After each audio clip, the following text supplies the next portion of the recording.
I'm Barbara, and my mom was barely more than a kid herself when she had me, just 19 years old. She'd married my dad right after graduating high school, and I came along a year later. I remember how people would always mistake us for sisters when I was growing up, something that made Mom beam with pride every single time. I'd watch her get ready every morning, fascinated by her dedication to appearance. Even when money was tight, she never skipped her beauty routine. My dad would sometimes complain about the cost of her products, but Mom would just roll her eyes and say, "You married a beautiful woman, didn't you? Beauty takes maintenance." Everything seemed normal enough until I turned 10. That's when the fighting started, or maybe that's just when I started noticing it. The arguments would begin after I went to bed, but their voices would carry through our thin walls. It went on like this for months until one day, Dad just didn't come home. Mom sat me down on our beige couch, the one with the little wine stain that she'd tried so hard to hide with a throw pillow, and told me they were getting divorced. "But why?" I asked, my voice small and scared. "Sometimes grown-ups just can't live together anymore, honey," she said, but her eyes were already distant, like she was planning her next move. "You'll stay with me, and everything will be fine. You'll see." That's when the parade of uncles started. Mom would drop me off at Aunt Sarah's house more and more frequently, always with the same excuse, "Mommy needs some adult time, sweetie." "You understand, right?" I didn't understand, not really, but I nodded anyway. Aunt Sarah would try to make these visits fun, baking cookies with me or helping with my homework, but I wasn't stupid. I knew Mom was meeting men, trying to find my new daddy, as she'd sometimes say after a few glasses of wine. The first serious boyfriend lasted 3 months before he discovered Mom had a daughter. I remember overhearing the fight through my bedroom wall. "You've been lying to me this whole time," he shouted. "A kid? Really, Sandra?" "I was going to tell you," Mom pleaded. "I just needed to find the right time." "The right time was 3 months ago," he said, and then I heard the door slam. That night, Mom came into my room and hugged me tight. "It's just you and me against the world, baby," she whispered, but somehow, even at that young age, I knew that wasn't quite true. It wasn't us against the world, it was Mom against getting older, against being alone, against accepting that life hadn't turned out the way she'd planned. The revolving door of Mom's boyfriends continued until I was 16. That's when everything changed. She met Robert. He was different from the start. I still remember the day she told him about me, expecting the usual reaction. We were all at a restaurant, and Mom was nervously playing with her napkin. "Robert, there's something I need to tell you," she said, her voice shaking. "I have a daughter. Barbara is 16. I held my breath, waiting for him to make some excuse and leave. Instead, he broke into a genuine smile and reached across the table to shake my hand. "I've been wondering when I'd get to meet you," he said warmly. "Your mom's phone background is a picture of you two together." That was the first surprise. Mom hadn't deleted all traces of me from her phone this time. The second surprise was how natural everything felt after that. Robert didn't try too hard to be my dad or pretend we were instantly family. He just treated me like a person. "Hey Barbara, want to help me fix up the old Mustang in the garage?" he'd ask, or "What do you think about these paint colors for the living room?" 6 months later, they got married. It was a small ceremony, but it felt right. For the first time in years, I felt like we might actually be a normal family. Before I even turned 17, Mom announced she was pregnant. Emma came along just a few months after my 17th birthday, and Lucy followed almost exactly a year later. When I graduated high school, Dad came through with his promise to pay for my college tuition. "You earned this, kiddo," he told me as we looked through university brochures. "Pick wherever you want to go." I chose State University, 3 hours away. By then, Emma was 2 and Lucy had just turned 1. Robert was an amazing father to them both. The first year of college was a whirlwind of new experiences, but I came home regularly to visit. That's when things started to shift. Every single weekend I visited, without fail, Mom and Robert would have plans. "Barbara, honey, you don't mind watching the girls, right? Mom would say, already putting on her earrings. We haven't had a date night in ages, and you know how exhausting two little ones can be. But Mom, I was hoping to catch up with Ashley and Kim while I'm home, I'd say. We were planning to see a movie. Oh, you can do that next time. The girls have been so excited to see their big sister. You wouldn't want to disappoint them, would you? She'd give me that look, the one that made me feel guilty for even thinking about my own plans. Robert would look apologetic, but wouldn't say anything. So there I'd be, weekend after weekend, making baby formula, changing endless diapers, and trying to keep two toddlers entertained. Emma was in her terrible twos, throwing tantrums at the drop of a hat, while Lucy was just learning to walk and needed constant supervision to prevent her from bumping into everything. I love my sisters, I really do. But I was 19, juggling a full course load, and my weekends at home had become exhausting babysitting shifts. Between the midnight feedings, the diaper changes, and the constant vigilance needed to keep two toddlers safe, I was more tired going back to campus than when I arrived. I sat down with Mom and Robert one Sunday evening after putting the girls to bed. I need to talk to you both, I said. I love Emma and Lucy, but I can't keep being the default babysitter every time I come home. Mom's face immediately darkened. What do you mean? They're your sisters. Don't you want to spend time with them? Of course I do, I replied, trying to keep my voice steady. But I'm also a college student. I need some time to see my friends, to rest. Every weekend I come home, I leave more exhausted than when I arrived. Robert nodded thoughtfully. She has a point, Sandra. Barbara is still young. She should be able to enjoy her college years. We could hire a babysitter for our date nights, he continued, placing a hand on Mom's arm. I know a couple of reliable people through work. I felt a wave of relief wash over me, but it was short-lived. Mom pulled her arm away from Robert. A stranger watching our children, she snapped. And Barbara, I can't believe you're doing this. You're being selfish, just like your father. That was the last weekend I spent at home during college. I still called to check on the girls, but I stopped making the 3-hour drive back. Mom's guilt-tripping texts became a regular thing. Your sisters keep asking where you are, and I guess family doesn't mean much to you anymore. 4 years passed. I graduated with my business degree and landed a junior management position back in my hometown. The salary wasn't great, but it was enough to rent a small one-bedroom apartment. I thought maybe now, with some distance and independence, things with Mom would improve. Then the bomb dropped. Mom and Robert were getting divorced. No warning, no explanation, just Mom calling to tell me it was over. The girls, now 5 and 4, would stay with her, and Robert agreed to pay generous alimony. I should have seen what was coming next. It started with a casual request, Barbara, could you watch the girls this Saturday? I have an appointment. That appointment turned out to be a date. Soon, history began repeating itself in a way that made my stomach turn. Every weekend, without fail, Mom would show up at my apartment with Emma and Lucy in tow.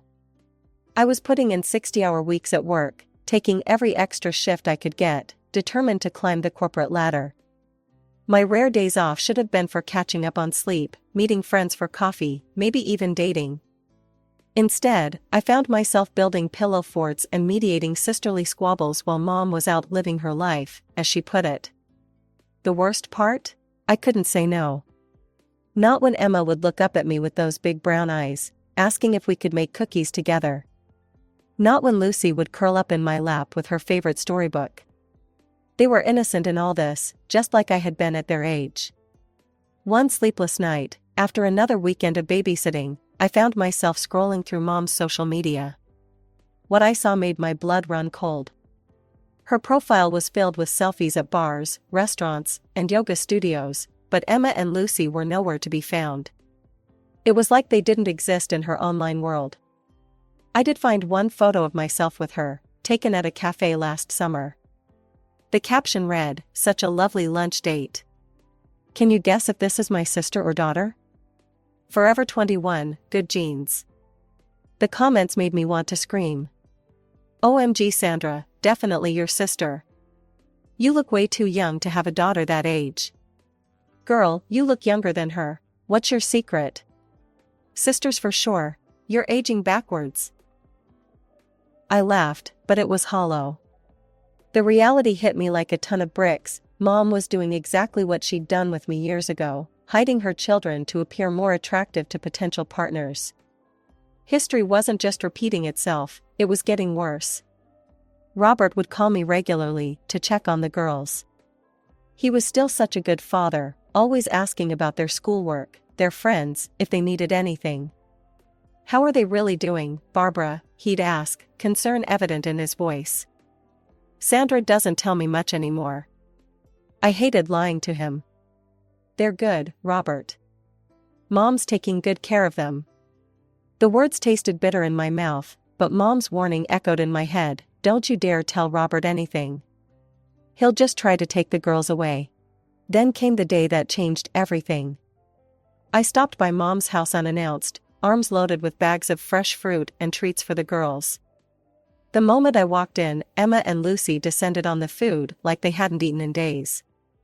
Something felt off. I walked to the kitchen and opened the fridge. The sight made me sick, a half-empty bottle of milk, some condiments, and not much else. The cabinets were equally bare.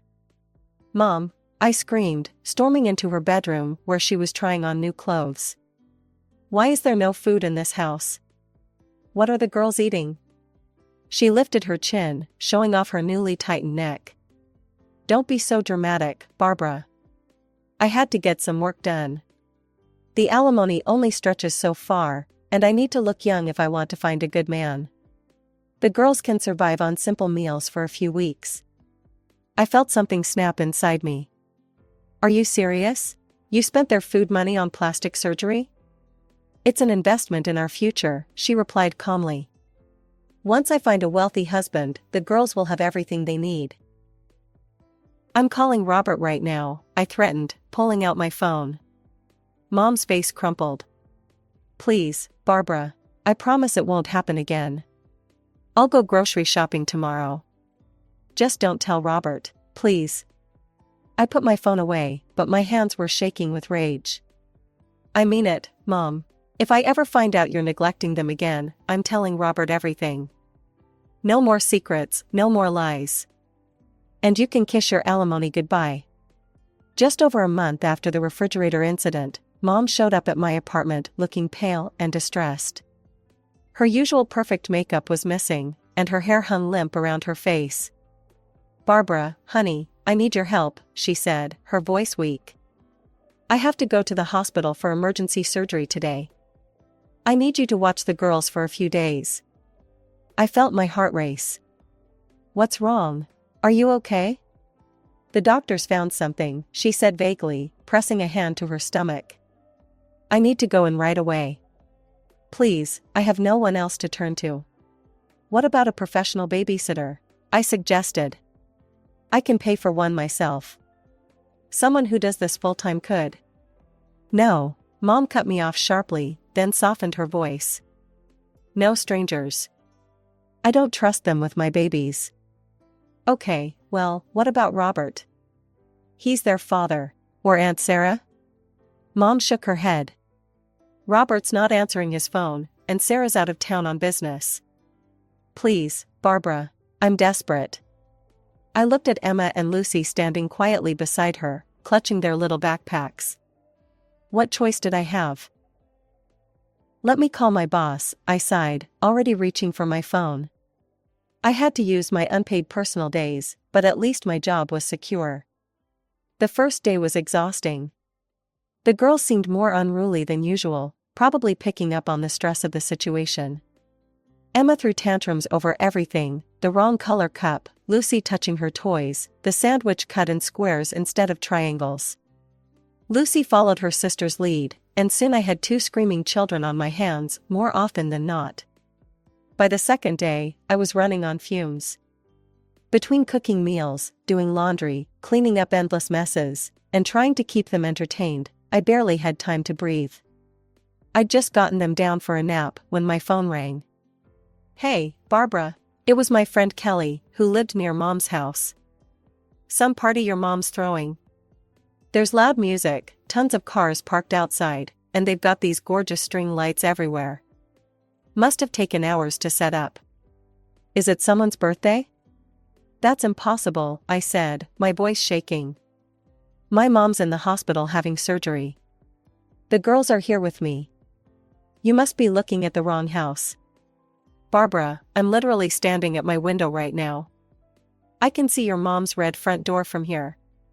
The music is so loud I can hear it inside my house. There's definitely a party happening. My hands were shaking so badly I could barely hold my phone. I tried calling Mom 5 times, straight to voicemail every time. Something wasn't right, and I was going to figure out what. I pulled up Mom's social media page, nothing new there. Just the usual selfies and inspirational quotes about living your best life. But then I remembered her best friend Janet's obsession with posting everything live. I clicked over to Janet's page, and there it was, a live stream. Oh my God, you guys, Janet's voice blared through my speakers. I am so excited to be here celebrating my bestie's engagement. Look at this gorgeous party she put together. The camera panned around my mother's living room, now transformed with twinkling lights and flowers. Dozens of people were mingling, champagne glasses in hand. My stomach lurched when I saw Mom in the background, radiant in a new red dress, nothing like the sick woman who'd shown up at my door. I can't believe this, I whispered to myself. The girls were still playing quietly in the next room. I needed to act fast. I called Aunt Sarah first. Sarah? Mom said you were out of town on business. What? No, I'm home. Why? I quickly explained the situation. Can you please come watch the girls for a few hours? I need to deal with something. Of course, honey. I'll be there in 20 minutes. Your mother's gone too far this time. Next, I called Robert. He picked up on the first ring. Barbara, is everything okay? Not answering your phone, huh? I said bitterly. That's what Mom told me when I suggested calling you about watching the girls. What are you talking about? Sandra hasn't called me in weeks. I took a deep breath and told him everything, the supposed emergency surgery, the girls staying with me, and what I'd just discovered on the live stream. She's throwing an engagement party? His voice was dangerously quiet. I'm picking you up in 10 minutes. Sarah's watching the girls? Yes, she's on her way. Good. It's time we had a family meeting. Those 10 minutes felt like hours. I paced the floor, alternating between rage and disbelief. When Robert's car pulled up, I was already waiting outside. The drive to Mom's house was tense. Robert's knuckles were white on the steering wheel. I knew something wasn't right, he kept saying. The way she's been acting with the girls lately. I should have pushed harder. We could hear the music from halfway down the block. Cars lined both sides of the street, and light spilled from every window of the house. Robert parked right in the driveway, blocking in several other cars. Through the front window, we could see everything. Mom was in the center of the room, wrapped in the arms of a man I'd never seen before. He looked young, much younger than her. As we watched, she pulled him into a passionate kiss, while her friends cheered and raised their glasses. To Sandra and Mark, someone shouted. May you have the fairy tale ending you deserve. If they only knew what that fairy tale was costing her children. Robert and I walked straight into the house without knocking. Mom stood frozen in the middle of the room, her champagne glass slipping from her fingers and shattering on the hardwood floor.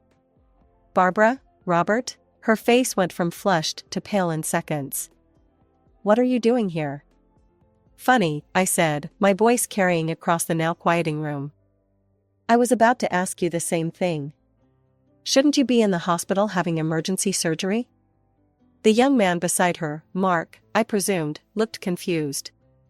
Surgery? Sandy, what's she talking about? Oh, you haven't met? I stepped forward. I'm Barbara, her daughter. The one she apparently didn't want to invite to her engagement party. Mark's face lit up, completely misreading the situation. Your daughter? Sandy, why didn't you invite her to our party? This is wonderful. He extended his hand warmly. I've been so excited to learn more about your life. Oh, then you're going to love this, I said, pulling out my phone. I pulled up a recent photo of Mom with Emma and Lucy at the park, one of the rare ones she hadn't deleted. Here are your future stepdaughters. Emma's 5, and Lucy's 4. The color drained from Mark's face. He turned to my mother. You have 2 more children? Small children? Mom stepped forward, reaching for his arm. Mark, darling, I can explain. Explain what? His voice cracked. That you hid 2 small children from me? After I specifically told you I'm not ready for kids. I'm 28, Sandra. I told you I wanted to travel, build my career first. They're hardly ever around, Mom pleaded. Their father takes them most of the time. Actually, Robert cut in, his voice ice cold, that's not true. Barbara's been watching them every weekend while you go dating. And apparently now you're dumping them on her with fake medical emergencies so you can throw engagement parties. The guests were starting to edge toward the door, sensing the impending explosion. Mark looked like he'd been slapped. This is insane, he shook his head. A complete hoax. He backed away from Mom. The wedding's off, Sandra. I can't even look at you right now. Within minutes, the house had cleared out. Mom stood in the middle of her decorated living room, mascara running down her face. How could you? She screamed at me. You've ruined everything. My one chance at happiness. Happiness? Robert's voice boomed. What about our daughter's happiness? The daughters you've been neglecting while you chase men? Barbara told me about the empty fridge, Sandra. About the plastic surgery. First thing tomorrow, I'm calling my lawyer. I'm filing for full custody. Mom's face contorted. You can't. I can and I will. You won't have to hide them anymore, Sandra. They'll live with me full time. And you can forget about the alimony, you've made it very clear how you're spending it, and it's not on our children. The drive back to my apartment was silent. When we arrived, Emma and Lucy ran to their father, throwing their arms around his legs. Daddy, are we having a sleepover at your house? Robert knelt down, hugging them close. More than a sleepover, sweethearts. You're going to come live with Daddy now. The girls cheered, and my heart broke a little. They didn't even ask about their mother. The aftermath of the engagement party explosion played out exactly as I should have expected. Mom took to social media like a warrior going to battle. Her posts started appearing everywhere. My own daughter betrayed me out of jealousy. She couldn't stand to see her mother happy and in love. Toxic daughter, betrayal. I couldn't stay silent. Under each post, I left simple, factual comments. You told me you were having emergency surgery while throwing an engagement party. You spent your children's food money on plastic surgery. You left your daughters with me every weekend while dating. The family started taking sides. But unlike what Mom expected, most of them stood with me. Aunt Sarah was the first to speak up. Sandra, we've watched you neglect your children for years. Barbara was protecting her sisters. Then came the trial. I'll never forget sitting in that cold courtroom, watching Mom try to maintain her usual perfect facade while Robert's lawyer methodically destroyed it. The financial records were damning, page after page of expenses laid bare on the projector screen. $5,000, Botox and fillers. $8,000, breast augmentation. $3,000, laser treatments. $2,500, personal trainer. $1,800, designer clothing. And then, in stark contrast, $200, children's clothing, 3 months. $150, school supplies. $300, groceries, monthly average. When it was my turn to testify, Mom wouldn't look at me. I told the court everything, the empty fridge, the constant babysitting under false pretenses, the way she hid the girls from potential boyfriends. The judge's decision was swift and unequivocal. Mom was stripped of her parental rights. She stormed out of the courtroom without looking back. That was 6 months ago. Mom doesn't speak to me anymore. I'm a traitor now. Sometimes she still posts about me, about what a terrible daughter I am, how I destroyed her life. I've stopped reading them. Through the grapevine, I hear she's living with her friend Janet now. Robert took possession of the house he'd been paying for, and Mom had to move out. It's probably easier for her now, I told Robert recently, while watching Emma and Lucy play in his backyard. She doesn't have to hide any children anymore. He squeezed my shoulder. Their loss is our gain. And he's right. The girls are thriving with Robert. They're in therapy, dealing with their abandonment issues, but they're happy. Their rooms are filled with artwork and toys. The fridge is always stocked. They're in dance classes and soccer teams, and their father never misses a recital or a game. I go over for dinner twice a week now, and we actually get to enjoy our time together. Last night, Emma showed me her science project while Lucy practiced reading out loud. No pressure, no guilt, no manipulation, just family being family. Sometimes I wonder if Mom will ever realize what she gave up in her endless pursuit of youth and romance. But that's not my problem anymore. My job now is to be the big sister these girls deserve, to help them grow into strong women who know their worth isn't measured by their appearance or relationship status. As for me, I'm finally living my own life. I got that promotion at work. I'm dating someone who makes me laugh. And every time I see my sisters' faces light up when I visit, I know I made the right choice. This story is titled, "My wife refused to spend her birthday with me and went out to have dinner with her coworker, but she thought I was bluffing when I told her I would file for divorce." Hey everyone! Before we jump into today's video, I need your help. We've noticed the channel is losing some traction, and subscribing is one of the best ways you can support us. It's quick, free, and it helps us keep bringing you awesome content. Your support means the world. Let's keep this channel growing together. Thanks so much. Now let's start the video. Hi Reddit. I don't usually post personal stuff here, but I wanted to tell this story because it's been a wild ride, and honestly, I could use some outside perspective, or maybe just some validation. I was with my wife for 14 years, married for 12 of them. Was it perfect? Number. But no marriages, right? We had ups and downs, but I always thought we'd face everything together. The thought of us splitting never even crossed my mind. She wasn't just my wife, she was my partner, my best friend, the person I thought had my back through thick and thin. Then, in September 2022, my life changed. I was in a car accident. No, scratch that. A bad accident. I was driving to a work site. I'm an HVAC tech, or at least I was. And out of nowhere, a garbage truck slammed into my car. High speed. All I remember was the sound of the impact, glass shattering, and my head hitting the side of the door. I swear time slowed down in that moment. When I came to, there were people pulling me out, asking me if I could move my legs or arms.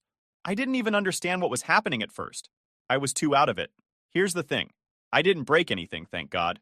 At first, I thought I'd walked away lucky, but within days the pain started.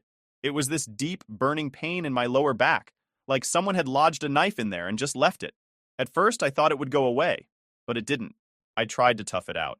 My wife was supportive at first, helping me with little things around the house, telling me it was just temporary.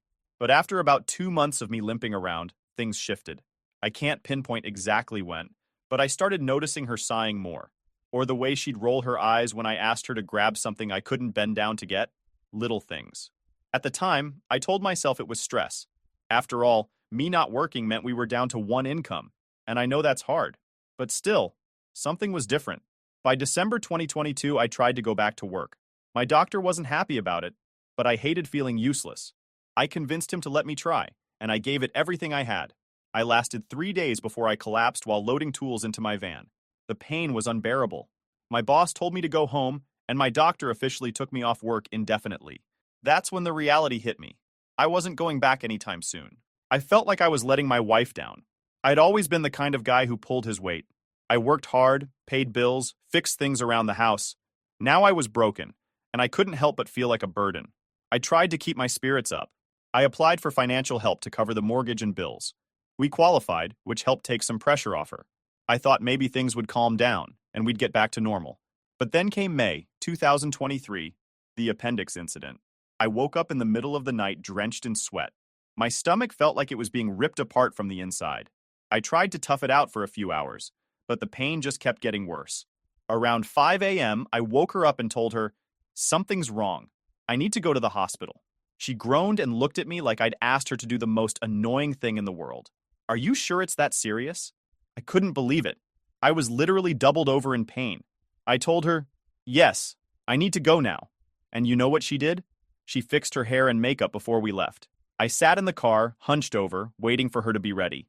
She refused to drive too, so I had to drive myself to the ER with her sitting next to me. I don't even know how I managed it. At the hospital, the doctors told me my appendix had ruptured. I needed emergency surgery and fast. After the surgery, they told me there was an infection, so they wanted to keep me overnight for observation. I called my wife and asked if she could stay with me, or at least take a couple of days off to help me recover at home. Her response? "I can't. I have work." I get it. Work's important. But I was laying in a hospital bed with an infection in my gut, and she couldn't even take one day. I remember laying there alone that night, hooked up to machines and thinking, what the hell happened to us? When I got home the next day, she barely said anything. No, how are you feeling? Or, do you need anything? Nothing. It was like I was just an inconvenience in her life. I started questioning everything at that point. Looking back, that was probably when I started losing hope. But instead of confronting it, I shoved it down. I told myself she was just stressed, that she didn't mean to act like she didn't care. I ignored the signs. I didn't want to believe things were falling apart. I think the worst part was that I felt alone. Even though she was right there in the same house, I felt completely alone. I wanted to talk to her about how I was feeling, how scared I was about my health and my job and our future. But every time I tried to open up, she shut me down. She'd sigh or tell me, "It'll be fine," in this dismissive way that made it clear she didn't want to talk about it. By the time June rolled around, I was starting to see just how far apart we'd drifted. It was like living with a roommate instead of a wife. I thought maybe we could fix it, that things would get better once I started feeling better physically. I was wrong. So by June 2023, things between us were getting worse. Not just off, but noticeably tense, like walking on eggshells in my own home. I felt like everything I did annoyed her. If I asked for help, she acted like it was such a burden. If I didn't ask for help and tried to do something on my own, she'd roll her eyes like I was being dramatic. I didn't know how to win anymore. Around that time, we were sitting on the couch one evening. The TV was on, but I wasn't really paying attention. She made some offhand comment about how she's back paid in this marriage now. I stared at her for a second, trying to figure out if I heard her right. I asked, "Back paid? What's that supposed to mean?" She gave me this look, half smiling but annoyed, and said something like, "Well, I've been holding everything down for months now, paying bills, taking care of things." I wasn't mad, more shocked. I joked back, "Don't let the door hit you on the way out then." It was stupid, I know. But I said it jokingly, the same way couples poke fun at each other. I thought we'd laugh it off and move on. She didn't. Her face dropped and she snapped back, "You think that's funny?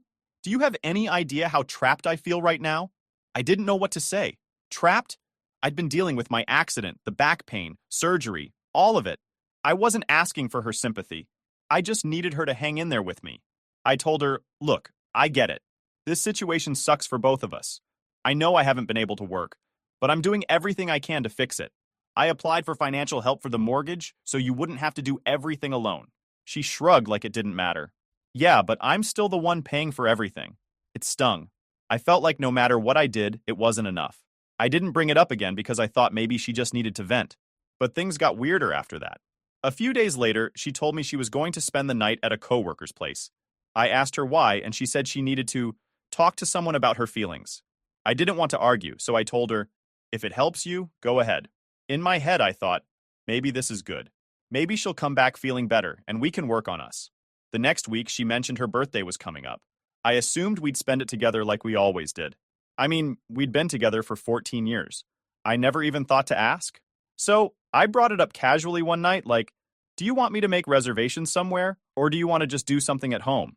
She hesitated. "I'm actually going out for dinner with a girl from work." I blinked.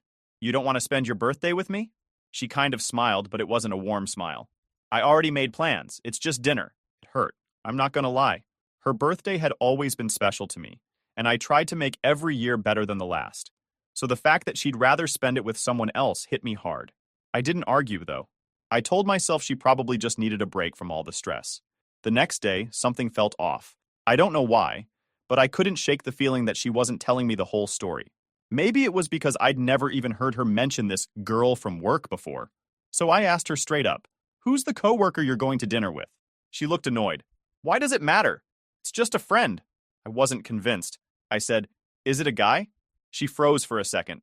Just a second, but I noticed. "Number, I told you it's a girl." That night, I couldn't sleep. My mind wouldn't stop running. Call it gut instinct or paranoia, but I just knew she wasn't telling the truth. The next morning, I decided to check her phone. I know it was wrong, but I needed to know. And sure enough, she had text with someone saved as Mike from work. I saw a message about dinner that night, and it was clearly planned with him, not some girl. When she got back later that night, I confronted her. I told her I knew she had gone out with a guy, not a girl from work. She didn't even deny it. She just looked pissed that I found out. "Why are you checking my phone? Don't you trust me?" I snapped. "Trust you?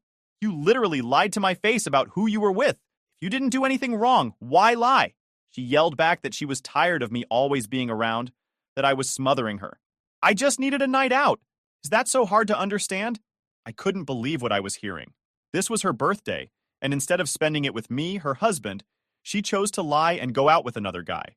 I asked her point blank if something was going on between them. She rolled her eyes. "Oh my God, no. It's just dinner."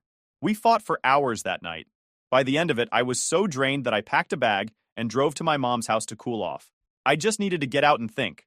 I didn't tell her where I was going because I didn't want to keep fighting. I figured space would help. But when I came back later to grab some clothes, she was waiting for me. She started yelling, asking where I went, and accused me of giving up on the marriage. That blew my mind. I left for a few hours to cool off, and suddenly, I'm the bad guy. I told her she was the one lying, the one who didn't want to spend her birthday with me. But she twisted it back on me, saying I didn't care about her feelings. At that moment, I felt so defeated. I didn't know what to do anymore. I thought about leaving for good, but then I remembered the 14 years we'd spent together. I told myself this was just a rough patch and that we could still work through it. I was wrong. After the whole mess with her birthday dinner, things between us weren't just tense anymore, they were broken. I don't even know how to describe the feeling of living in the same house as someone you've been with for over a decade, and yet feeling like strangers. She'd come home from work, and we'd barely say a word to each other. When we did talk, it was surface-level stuff like, "Did you pay the electric bill?" Or, "Do you want me to pick up groceries?" That's it. It was weird because we'd always been the kind of couple that talked. I used to tell her about my day, my job, the random funny stuff that happened. She'd tell me about her coworkers, her plans for the week, but by July 2023, our conversations felt forced, like we were both just waiting for the other person to snap. One night, she came home later than usual. It wasn't crazy late, maybe 10 p.m., but still I noticed. I asked, "Where were you?" Not even trying to sound accusatory, just curious. She sighed loudly, like I'd asked her the dumbest question in the world. "I told you I was out with friends." "Which friends?" I pressed. She looked at me with that same irritated expression I was starting to get used to. "Why does it matter?" And that's when it hit me. She didn't care anymore. Not about how I felt. Not about the marriage. Not about any of it. I wasn't accusing her of cheating or lying. I just wanted to know where she was because we were married. But it was like she wanted to keep everything about her life separate now, as if I didn't deserve to know. I thought maybe I was reading too much into it. I told myself over and over again, "You're just insecure because of everything that's happened." But it wasn't just that night. It was everything. The way she was pulling away emotionally. The way she avoided being home more and more. The way she barely even looked at me anymore, like I was just some dude living in her house. I couldn't take it. I decided we needed to talk. The next morning, I asked her to sit down with me. I was nervous. Part of me didn't even want to have the conversation because I was afraid of what she'd say, but I couldn't keep ignoring it. So I sat her down and told her, "We can't keep going like this. If something's bothering you, we need to talk about it. We've been through too much to just give up now." She stared at me for a second and then said, "I feel like I don't have space anymore. I'm overwhelmed." I was stunned. Space? We were barely speaking as it was. I told her, "If you need space, that's fine. But you can't just shut me out completely. We need to work on this together." And then she hit me with something I wasn't expecting. "I think I need my own space. Like, a place to myself. I've been thinking about getting an apartment." An apartment? I couldn't believe what I was hearing. I asked her, "How is that going to fix anything? You think moving out will save our marriage?"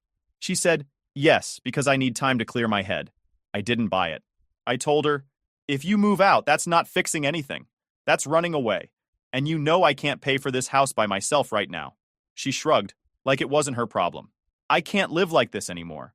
We fought for hours that day. I begged her to reconsider. I told her I'd go to therapy, that we could try counseling together, that we could work through it. She shut all of it down. She was so calm about it, too, like she'd already made up her mind.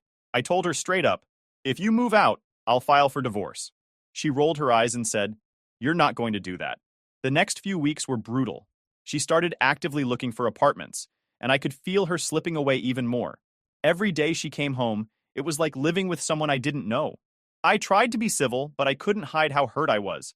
I'd catch myself staring at her, wondering, how did we get here?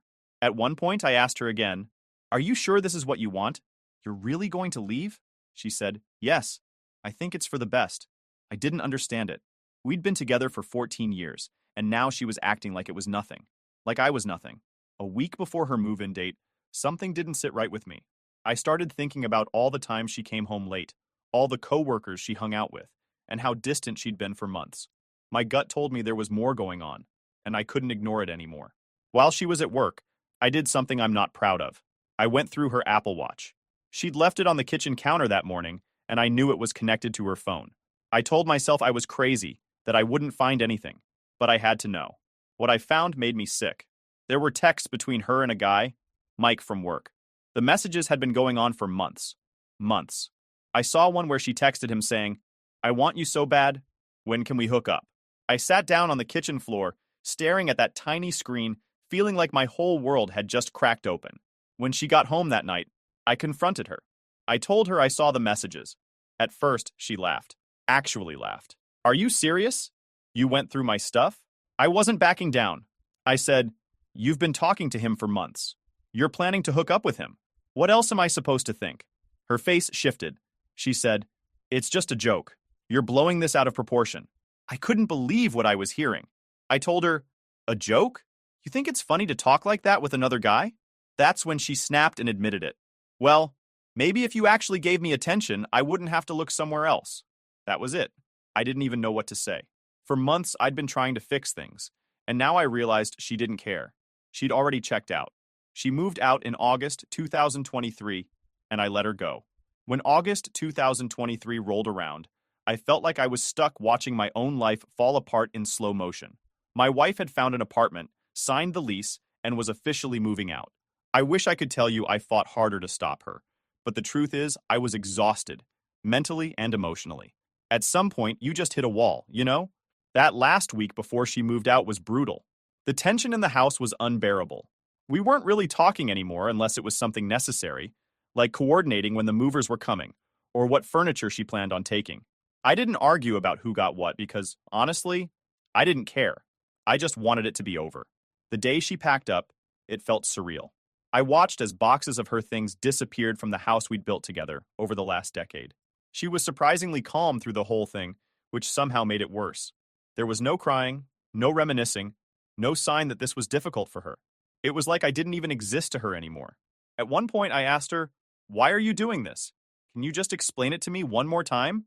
She sighed like I was the one being unreasonable. "I told you already, I need my space. I need to figure things out for myself." I tried to press her. "Figure out what? Are you planning to come back?" She didn't answer. Instead, she grabbed another box and carried it out to her car. That silence told me everything I needed to know. I don't know why I did it, but I helped her move some of the heavier stuff. It felt weird helping her leave me, but part of me thought maybe this would give me closure. Maybe seeing her walk away with her own 2 feet would help me finally accept it. Spoiler, it didn't. At the apartment complex, I carried the last box up to her unit, set it down, and looked around. The place was nice, small but modern. Clean white walls, big windows, and empty. It hit me then that she was excited for this. While I was dreading her leaving, she had been looking forward to it. Before I left, I asked her, "Are you happy now?" She gave me a look I'll never forget. Not sad, not angry, just cold. "I don't know yet." I nodded and walked out. That first night without her was one of the loneliest I've ever had. I sat in our quiet house and realized how empty it felt without her. All her stuff was gone, and her side of the closet was bare. The house felt less like a home, and more like a reminder of everything that had fallen apart. I couldn't sleep that night. I just laid there staring at the ceiling, replaying the last few months in my head. The accident, the surgery, the fights, the texts, everything. I kept asking myself, what did I do wrong? Was I not enough for her? Could I have done something to stop this? The next morning, I tried to get back to my routine, but nothing felt the same. I had physical therapy scheduled, so I forced myself to get up and go. The pain in my back wasn't getting better, and the stress of everything made it worse. My therapist noticed. She asked how I was doing, and I told her the truth. Not great. She listened while I told her what was happening, and for the first time in months, someone actually said what I needed to hear. You can't carry all the blame for this. You didn't ask to get hurt. You didn't ask for her to pull away. Hearing that didn't fix anything, but it helped me start thinking differently. I'd spent so long beating myself up about everything, feeling like I was broken, like it was all my fault, but maybe it wasn't. 2 weeks after she moved out, I found out something that changed everything. I got a text from a mutual friend asking how I was doing, and casually, they mentioned, I saw her name at that bar downtown last night. She was with some guy. They looked pretty cozy. I just sat there staring at my phone. I didn't want to believe it, but deep down, I already knew. She wasn't looking for space or time to think. She had someone else waiting in the wings the whole time. The pieces started falling into place. Her late nights, her sudden need for friends, the text with Mike. She'd been planning this for months. While I was still trying to figure out how to fix us, she'd already moved on. I spent the rest of that day in a haze. I didn't call her, didn't text her. What was the point? She'd made her choice. The next morning, I called a lawyer and told them I wanted to file for divorce. When I finally told her a few days later, her response was unbelievable. She smirked and said, "You're just bluffing." "Do I look like I'm bluffing?" I shot back. She didn't say anything after that. I don't know if she thought I'd cave or beg her to come back, but I didn't. I'd spent months feeling like a burden, like I wasn't enough, but seeing how little she cared made me realize something. I deserved better. We didn't have kids, so the divorce process moved quickly. We didn't have much to fight over. She took her stuff, and I kept mine. By mid-September, all the paperwork was in motion. In the weeks leading up to the final signing, she barely spoke to me. If she needed something, she'd text me like I was her landlord, not her husband. "Can you forward me that utility bill?" "Did you cancel the internet?" That's it.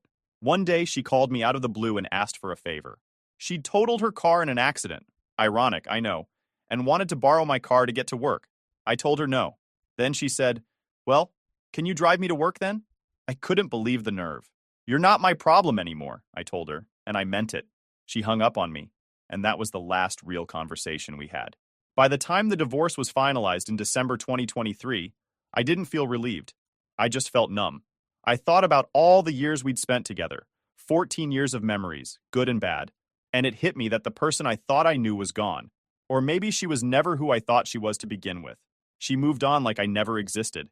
I stopped hearing from her altogether. She didn't even bother to update her address, so her mail kept coming to my house. At first, I'd text her to come pick it up, but she ignored me. Eventually, I started writing "Return to Sender" and putting it back in the mailbox. It sounds petty, I know, but I needed to move on too. By September 2023, the divorce process was officially in motion, and I had no more fight left in me. If you've ever been through something like this, you know what I mean. It's not dramatic or explosive by that point. It's just draining, like someone pulled the plug and all your energy, your love, your hope just leaks out until there's nothing left. She wasn't angry. I wasn't angry. It was almost mechanical. We'd meet briefly to sign paperwork, talk about splitting up utilities, and discuss who was keeping what. Most of the communication happened over text. It was like we were business partners dissolving a contract instead of two people who'd spent over a decade building a life together. The whole who gets what discussion didn't take long. She packed her things when she moved out. Clothes, personal stuff, and whatever furniture she wanted for her apartment. I didn't argue. Honestly, I didn't want anything that reminded me of her. The couch we used to cuddle on? Take it. The kitchen table where we had dinners? Don't care. It sounds dramatic, but every object felt tainted. Like keeping those things would just drag the ghost of our relationship around with me.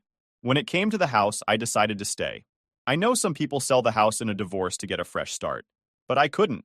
I've always been the type who hates change, and leaving my home on top of everything else was more than I could handle. I couldn't work, so I applied for financial hardship and figured I'd hang on as long as I could. A month after we filed, I heard through the grapevine that she was already dating someone, probably the same guy I'd found in her texts. I didn't even feel angry. I felt numb. Like, of course she was moving on. That's who she was now.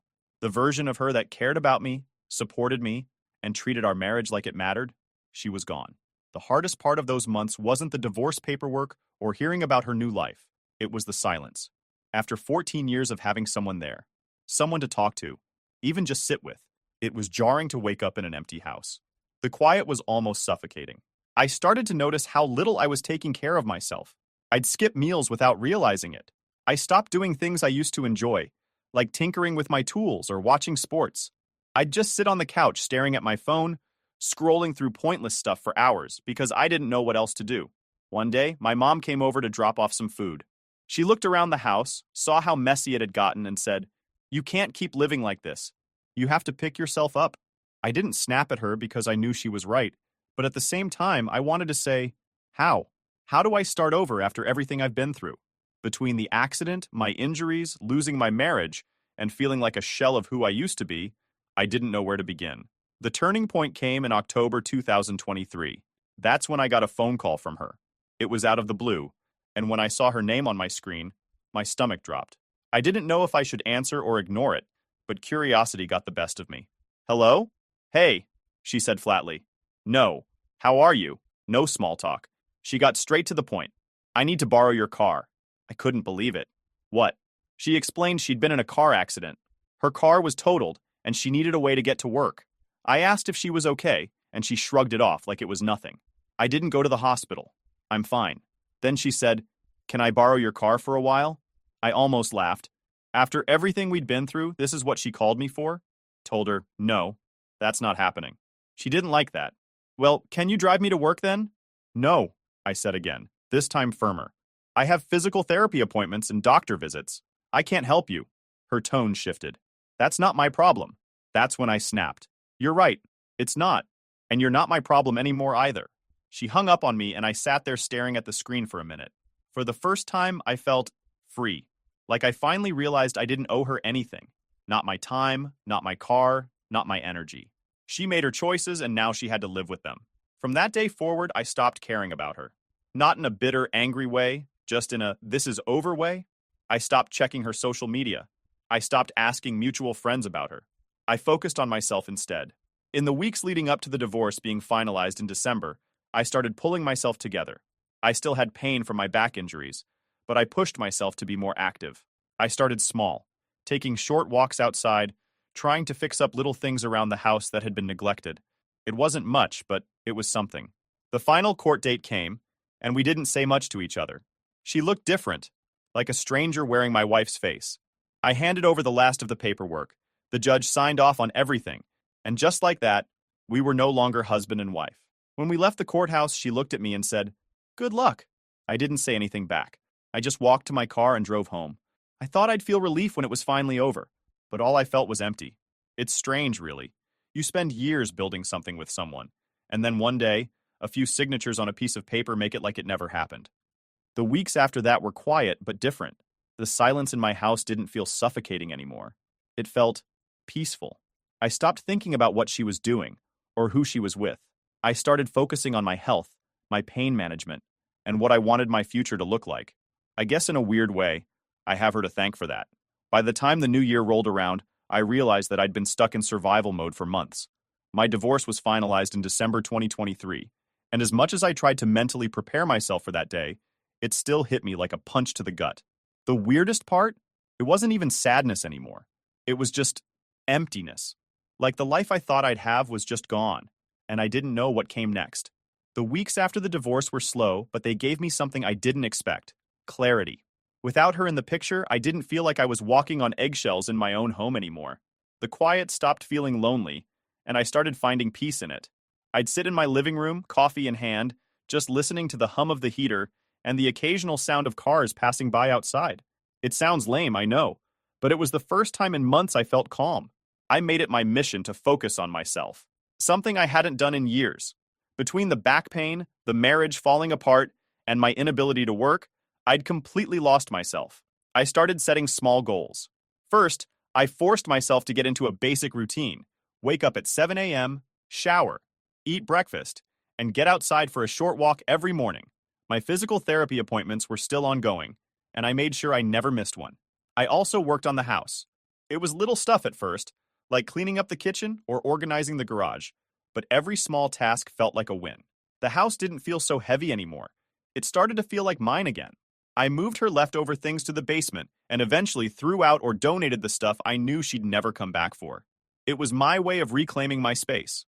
By January 2024, my back pain started to improve, at least a little. I had a procedure where the doctor numbed the nerves in my lower back to help me manage the pain. For the first time in over a year, I wasn't constantly wincing with every step I took.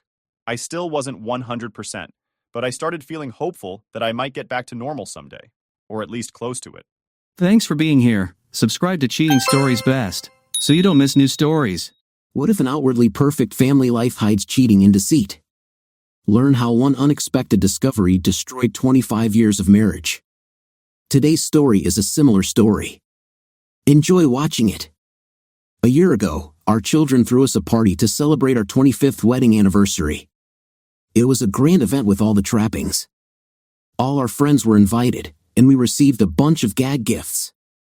Life seemed pretty good at that moment, even though I knew we were slowly growing apart while living in the same house. My wife Carol and I met in our final year of university, and it's been history ever since. We fell in love, got married, and had 2 wonderful sons, both of whom are now graduating from college.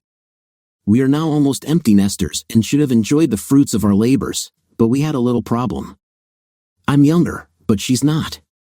I didn't get physically younger, rather, I had a midlife crisis when I turned 50 this year. Don't let anyone tell you that 50 is just a number and you shouldn't worry about it, because it is. I began to look back and ask myself, what if, and I was determined never to say those words again. The pressure of caring for children was relieved, and for the first time, we had a lot of free time and money. It was like a huge weight had been lifted from my chest, and I felt more alive than I had in a long time. I received 4 weeks of vacation time from work each year and had accumulated another 4 weeks of unused sick and vacation time over the years. What the hell was I going to do with 8 weeks off? I started making changes, small ones at first. I stopped dressing like my father. My suits and my entire wardrobe were outdated to say the least and needed to be updated for the 21st century. Plus, I had somehow gained some fat around my waist over the last 10 years and had to get rid of it before I went crazy. I bought myself new clothes. When I told Carol I wanted more salads and less meat, she didn't say anything. But when I started getting up early to go to the gym before work, she noticed. She probably thought it was just a phase, like my New Year's resolutions that eventually passed, but it didn't. It took me 3.5 months of hard work to lose the 18 pounds I had gained. It gave me more energy, and it seemed like our intimacy life was fading over time. Steve, I'm not 20 years old anymore. I can't do this 5 times a week, she told me very firmly. You don't take Viagra, do you? What if we agree on 3 times a week? I asked, or rather begged, Carol if she would consider it. She said she would think about it but didn't guarantee anything. As usual, nothing has changed. You see, we are stuck in a rut. We both get up for work in the morning at about 6 o'clock, just 5 minutes apart. We drink coffee for breakfast together while I look through the newspaper. We both commute to work, which starts at 8 o'clock, and I leave between 5 o'clock and 5:30 for a 25-minute drive home. When I get home, I check my mail, change my clothes, and usually set the table. Carol arrives at 4:30, and by the time I arrive, she is already cooking something. We have dinner, wash the dishes, and then read the newspaper. At this point, we split up and go about our business for the next 2 hours before getting ready for bed. I would lay out my clothes for the next day, brush my teeth, floss, and then sit in bed to watch the news. The next day, we did the same boring things over and over again. We were becoming like our parents, and I wasn't going to let that happen without a fight. It lifted her spirits, but it didn't bring us closer.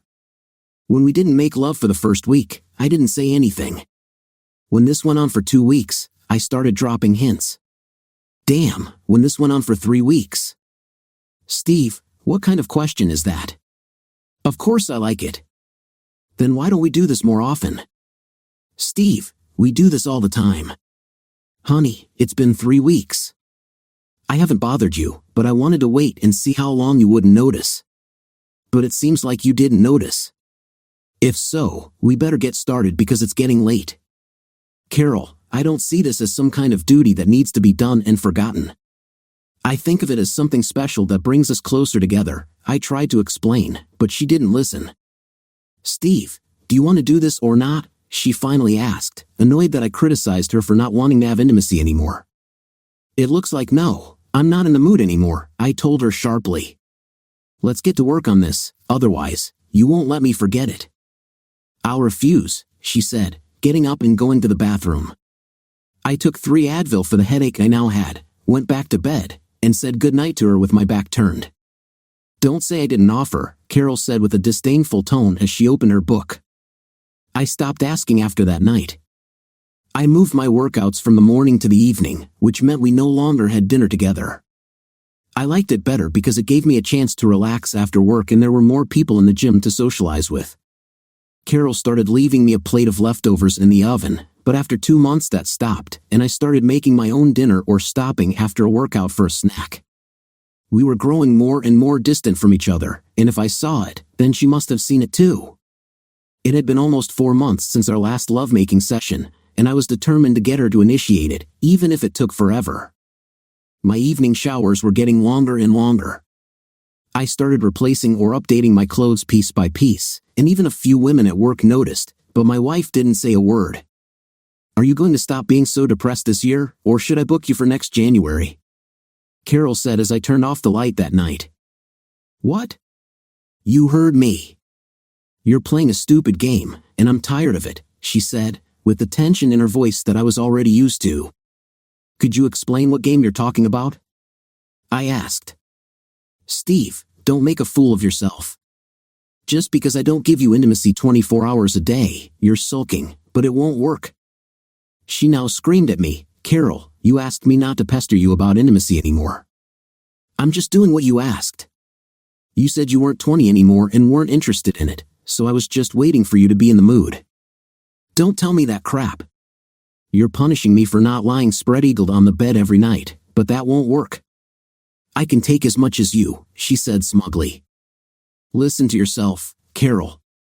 I wanted to make love to my wife, and you saw it as just another chore to do before bed. I decided to wait until you wanted to do it rather than have to, like you did, colorfully expressed. Instead, you took it as a challenge to see how long I could last. It's quite pathetic. Looks like I was right a few months ago. You don't really enjoy it with me anymore, do you? She just looked at me angrily and left the bedroom, slamming the door. I think this answered my question. Life became even more stressful after that night. Carol now slept in the guest room and tried to avoid me in the evenings. When I told her my company's corporate dinner was in 2 weeks, she simply shrugged. Saturday night before dinner, I had just showered and wondered why I couldn't hear Carol getting ready. After I finished getting dressed, I went to look for her. Why aren't you ready yet? We have to leave in half an hour, I said to my wife, who was still dressed in shorts and a casual blouse. I'm not going, she said. How is it that you're not coming? I asked in an unfriendly tone. When you start treating me like a wife, I'll start acting like one. Until then, you're alone, she replied, crossing her arms over her chest. Come on, Carol, stop talking nonsense and get dressed, I said. I won't go, she repeated firmly. Okay, keep playing your damn game, I said as I started to leave and grabbed my keys. I was angry, irritated, and with a bunch of other feelings. It was my company's annual dinner, and it was the first time I had to go alone, and I didn't like it. I told everyone that Carol wasn't feeling well and decided to have a good time anyway. I didn't even notice how many single women worked in my company. I guess when you're married, you don't pay attention to it. But that evening, I noticed it. I danced with each of them at least once. I'm not the best dancer, but I had no complaints. It looks like I drank a little more than I should have and needed help getting home. Diana from customer service lived next door to me and said she would make sure to get me there safe and sound. I ended the night with 2 more dances and 1 drink. As I walked out into the parking lot, my eyes became the size of saucers when I saw what Diana was driving, a black 2005 Mustang Cobra. "Oh my God, Diana, is this your car?" This was my husband's toy before he died a year ago. He died of cancer. "Can you handle such a machine?" "Have a seat, handsome, and I'll show you what's under the hood." Holy. "Oh my God," were just 3 phrases I used as we took the scenic route to my house. Diana changed gears like a racer and pinned me to the seat more than once. When she finally stopped bragging, we slowed down to the speed limit. I left her motionless for 6 months before I got up the courage to take her out. She told me, "I haven't driven a manual car in years and had to learn quickly. It has a lot of horsepower, but you get used to it. For me, it's a fun car for the weekend to get rid of the stress of the week. If only you weren't so drunk, I'd let you ride," she said, smiling at me. A drive that should have taken 20 minutes ended up taking an hour and a half because we stopped for coffee at Denny's. She told me about her husband, and I felt obligated to share about Carol. "You two should stop playing these games. Life is too short to miss a day." "Trust me, I know," she said. I agreed but told her that it takes 2 to tango. She sped down my street because there were no other cars on the road at 2 o'clock in the morning. "No problem getting in." "My problems will start as soon as I get in," I told her with a smirk. She once again told me to get my head and that she would see me at work on Monday. As I approached the house, I saw Carol look out the window for a second. It looked like she was waiting for me after all. "Do you have any idea what time it is?" Carol asked angrily. "I have no idea who gave you a lift." "This is Diana, she works with me," I replied. "I saw her kiss you." "What was that for?" "For nothing, I guess. I just danced with her tonight because my wife didn't bother to come with me," I said, looking at her. "So if you'll excuse me, I'm tired and I've had too much to drink. If you want to discuss Diana and all the other girls I danced with tonight, I'll be more than happy to discuss it, but not now. Tomorrow, after breakfast," I said, going up the stairs. I slept like a baby. The next month, I tried to bury the hatchet. I didn't ask for intimacy but moved my training back to the morning so we could have dinner together again. I was getting sick of all this nonsense, but I decided to give it a couple more weeks before bringing it up again. That's when Carol did something stupid. I was going through my mail on Thursday when I found a receipt for a cruise ticket for next week. "What is this?" I asked, holding it in my hands. "I was going to tell you tonight. My sister and I are going on a 7-day Caribbean cruise. It starts this Sunday and runs until next Saturday. I just need some time to think about my life, and you can't do it here with me, but you can with your sister. Carol, this is a big problem. If we get any further apart, there's a good chance we'll never get back together. Is that what you want?" "Steve, I don't know what I want anymore," she said, looking at me. "Well, now I know the answer," I said, crumpling the ticket and throwing it at her. I think I heard her shout something after me, but I was already at the door before I heard it. I think I finally reached my limit. I went out to dinner alone and went to 2 strip clubs. These were the first breasts I had seen in 5 months, and they looked attractive to me. I spent $30 on tips and bought 2 girls drinks before finally leaving a little after 1 in the morning. As I drove home, I thought about all the places I wanted to visit but never had the chance. One that stood out was California wineries. I love wine and could never convince Carol to go there. She thought it would be boring as hell. I figured if she can go on vacation with her sister, then so can I. Carol was sleeping when I came home.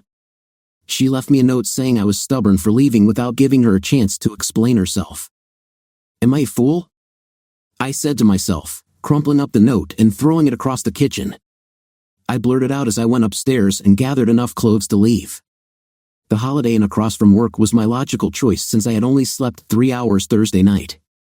I told my secretary that, under no circumstances, should I receive any calls from my wife, Carol. I turned off my cell phone and decided to hide for the next 72 hours.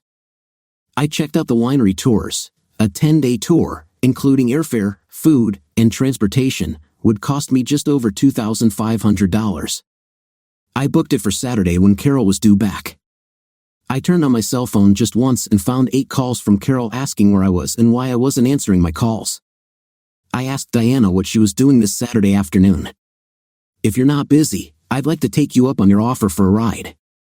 "You think you're man enough to handle this?" she said with a smile. "I think we'll both figure it out," I said, smiling back. "How about 1 o'clock on Saturday afternoon?" I got the address from her and said, "I'll see you then." This would settle the matter for Saturday, and Carol would be leaving on Sunday, I thought to myself. On Friday, I stayed at work a little longer than usual and completed all my tasks. I applied for leave and requested my leave check next Friday.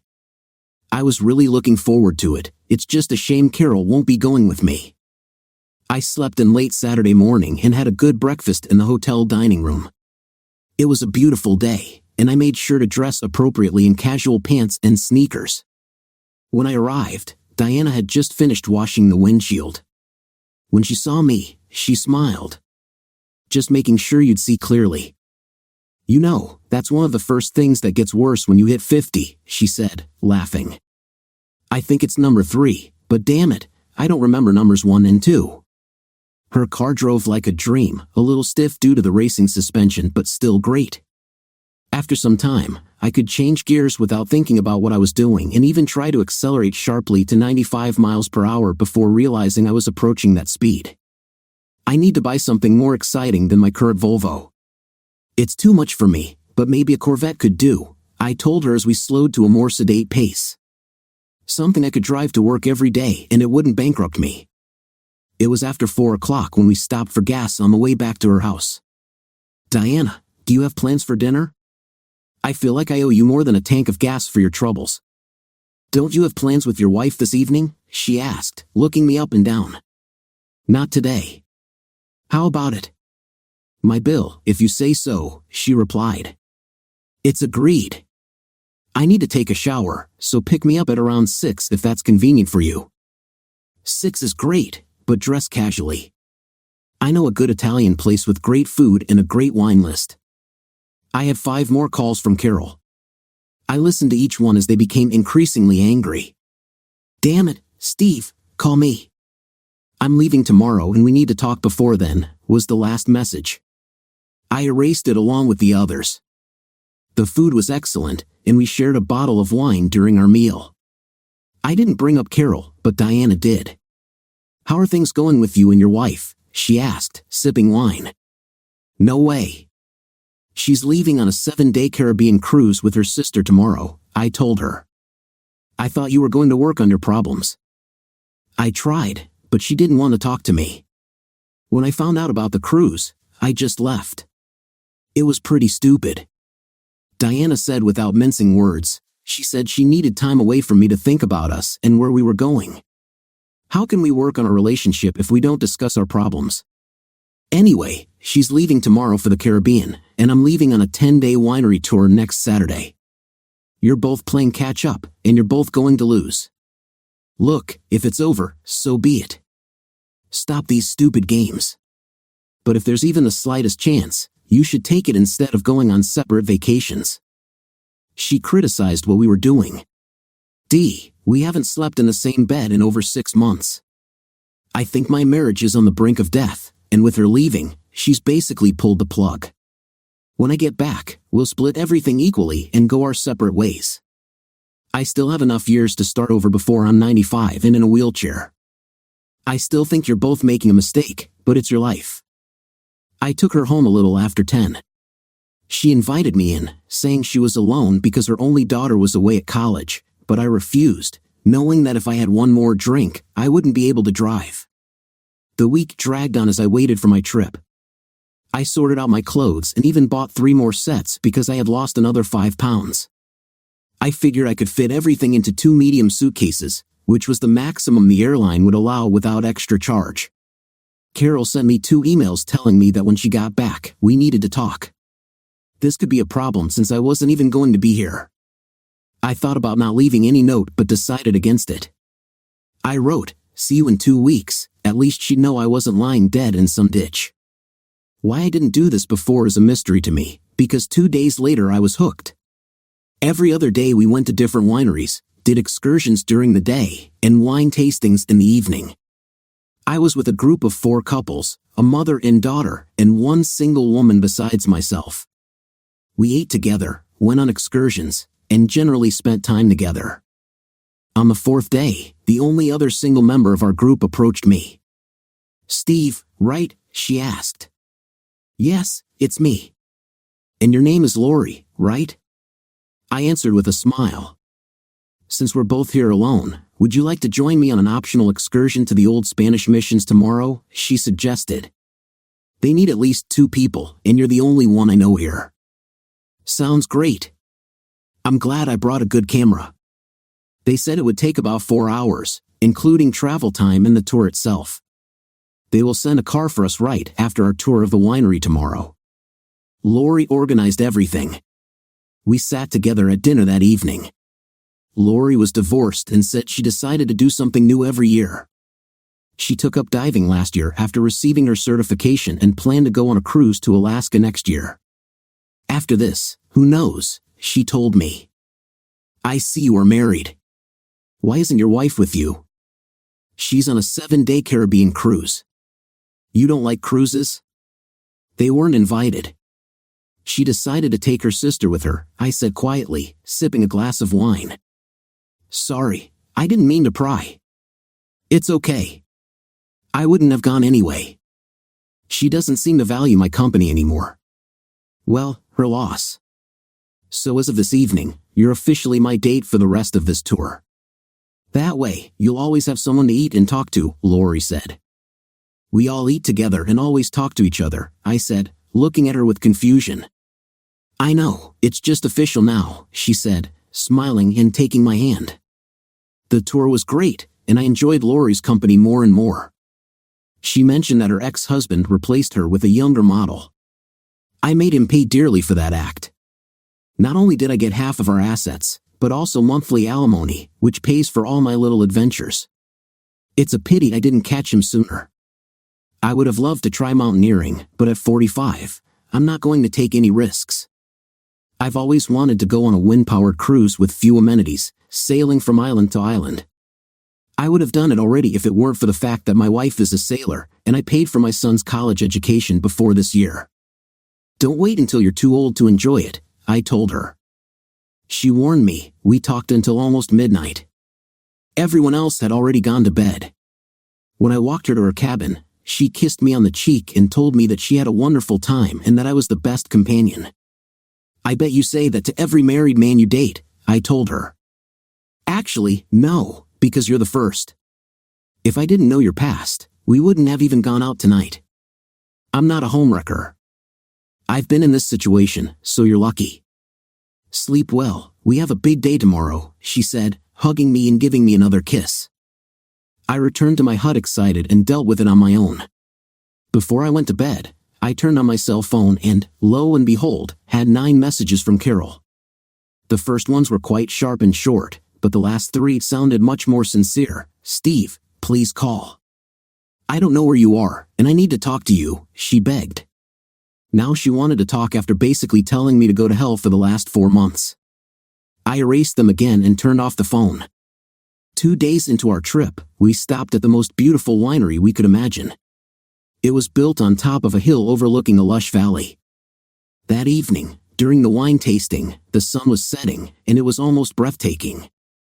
I took a few pictures, even photographing Lori against the sunset. I was having the time of my life. The rooms at the wineries were simply small cubicles with minimal amenities, a shower, a bedroom, and a small living room. One by one, the couples retreated to their booths until only Lori and I remained. "This is life," I said, dreaming out loud. I could get used to doing this full time, traveling to all the wineries here in California, and maybe then expanding to Italy and Germany. "In 2 years, they'll have to take you on a forklift after you gain a couple 100 pounds, she laughed. "Between the wine, cheese, and rich food, I think I've gained 5 pounds, she said, stroking her belly. "You're not fat, you look good," I replied. "Flattery will get you everywhere," she said, finishing her glass of wine. "Let's go for a walk," she suggested, taking the last bottle of wine. The path was lit with torches as we slowly walked around the winery itself. I wasn't drunk, but I wasn't completely sober either. "How long have you been awake?" I asked. "About an hour." "It felt like someone was looking at me," she said with a smile, pulling me to her lips. My breath must have smelled bad enough to kill a fly, but she didn't seem to care. "We'd better get up, the bus will pick us up at 9, she said, jumping out of bed, throwing off her t-shirt, and heading to the shower. The hour-long drive flew by in a flash as we chatted about all sorts of things. This was our last winery, and I wasn't happy about it at all. We still had a day and a half left and decided to make the most of them. Like all the other wineries, I bought a case of the wine I liked and sent it all home. I made a note to buy a wine cooler as soon as I got home. We walked hand in hand on our last night for dinner, feeling sad that our trip was coming to an end. That last night, we made a total of 6 toasts before we each went to bed in turn. I walked Lori back to her cabin and told her I had to pack my things that night. We kissed. "I'll miss you," we both said at the same time, laughing out loud. After another kiss and hug, she went inside. It took me about 20 minutes to pack all my things. I found my airline tickets and parking pass, making sure I knew where everything was. I had washed myself and had just crawled under the covers when I heard a knock on the door. I looked out the window and opened the door. "I couldn't sleep," was all she said as she entered my room and closed the door behind her. "I can't do what you want," I told her. "I know, but at least I can enjoy your warmth for one more night," she said. I pressed the spoon against her, and we spent the whole night hugging. With a kiss on the cheek, she left at 7 o'clock in the morning. At 9:30, we were already sitting on the bus on the way to the airport. "Steve, here's my email and cell number. No matter what happens, let's stay in touch," she said, touching my face. At the airport, Lori headed to Southwest Airlines, and I headed to Delta. I waved goodbye to her as we both headed back to reality. I had a lot to think about on the flight home. I expected to be back by noon and home no later than 3 o'clock, which gave me about an hour and a half before Carol got home from work. After I picked up my bags and the car, I headed home. I called my secretary, Jill, to see if there was anything urgent waiting for me at work. "Steve, everything went pretty smoothly since you did 90% of what you needed to do before you left. I just sat around painting my nails all week," she said, laughing. "However, Diana wanted to talk to you. If you'll allow me, let me put you on her line." "Customer support, Diana here." "How can I help you?" she answered on her phone. "You can give me another ride in your car," I said in my normal voice. "Steve, why didn't you tell me you were going to California on a wine tour? I would have gone with you." "Diana, you know the place would have fallen apart if we weren't both here when we did," I said, trying to sound serious. "Besides, you'd probably want to play nurse for me, and I wouldn't have any fun." "You better not be having fun, if you know what I mean," she said, now a little angrily. "Don't worry, I was a good boy. Why did you want to talk to me?" "I had a surprise visit Tuesday morning when I got to work from your wife. She wanted to know where the hell you were. When I said I didn't know, she asked me point blank if I'd slept with you. Can you imagine?" she asked. "I hope you told her yes," I joked. "Are you crazy? You didn't see the way she looked at me." She was furious. However, I asked her how she liked the cruise, and she wanted to know how I knew that. I said you and I were discussing some things on a friendship level and that I knew you had problems with her.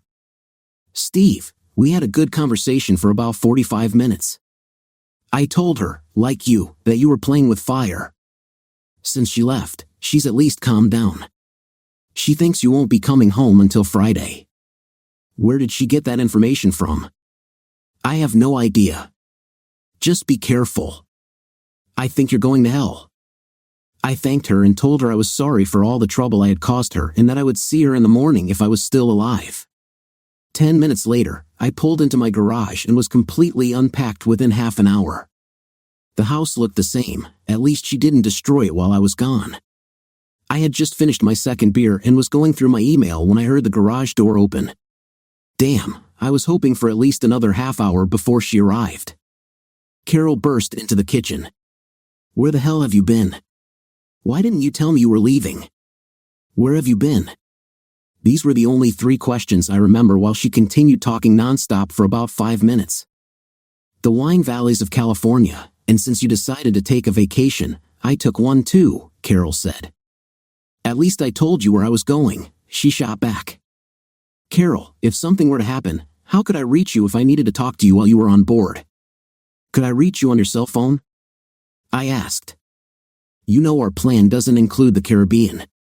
That's why I turned off my phone when I left. What was it like being left in the dark? I asked, looking at the nervous Carol.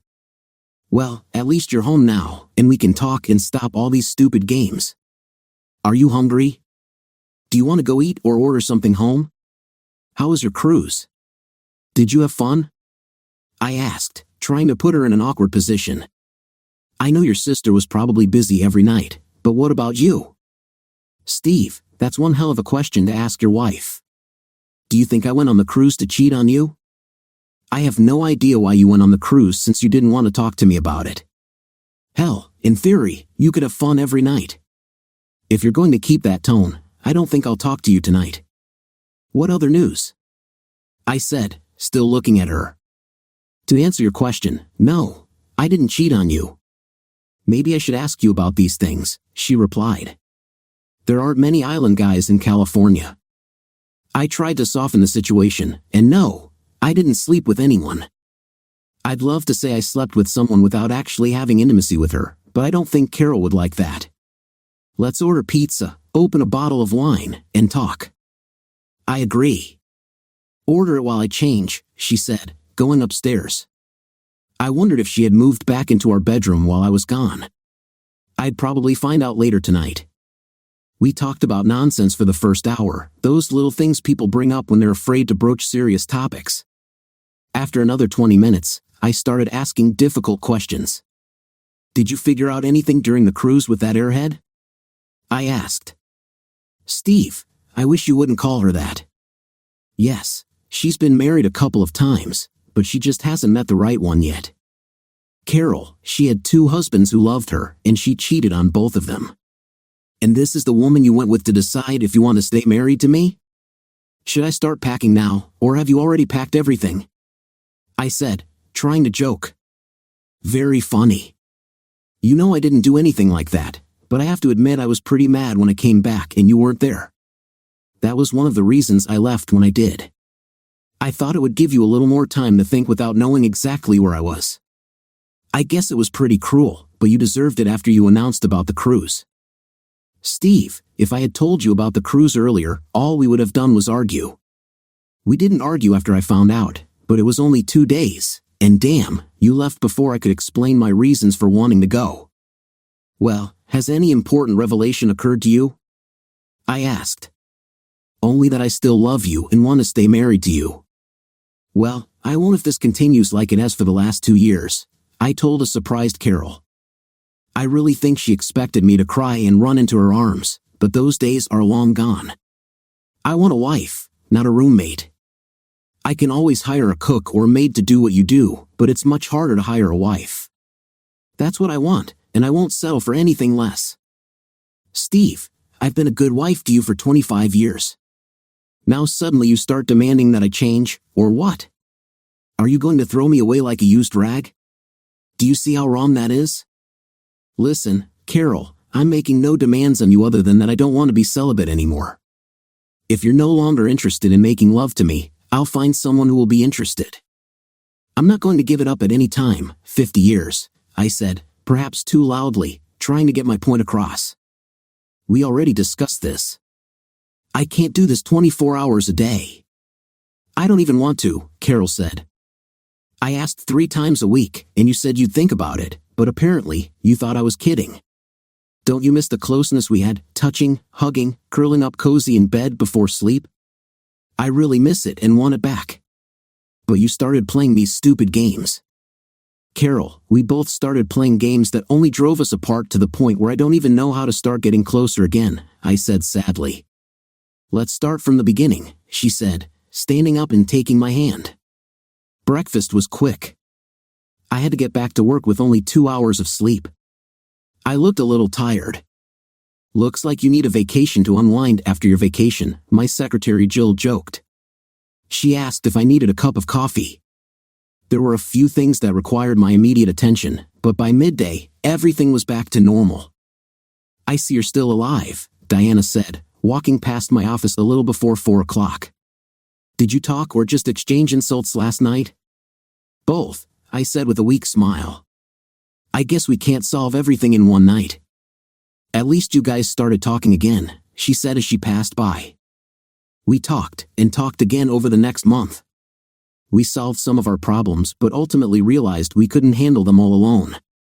Carol got the name David from a friend who had used his services many years ago and said he was quite good. On Tuesday at 3 o'clock, we found ourselves in his office. What can I do for you too? Was the first question from his lips. We both talked for almost half an hour about how we grew apart and the problems we had, including ones.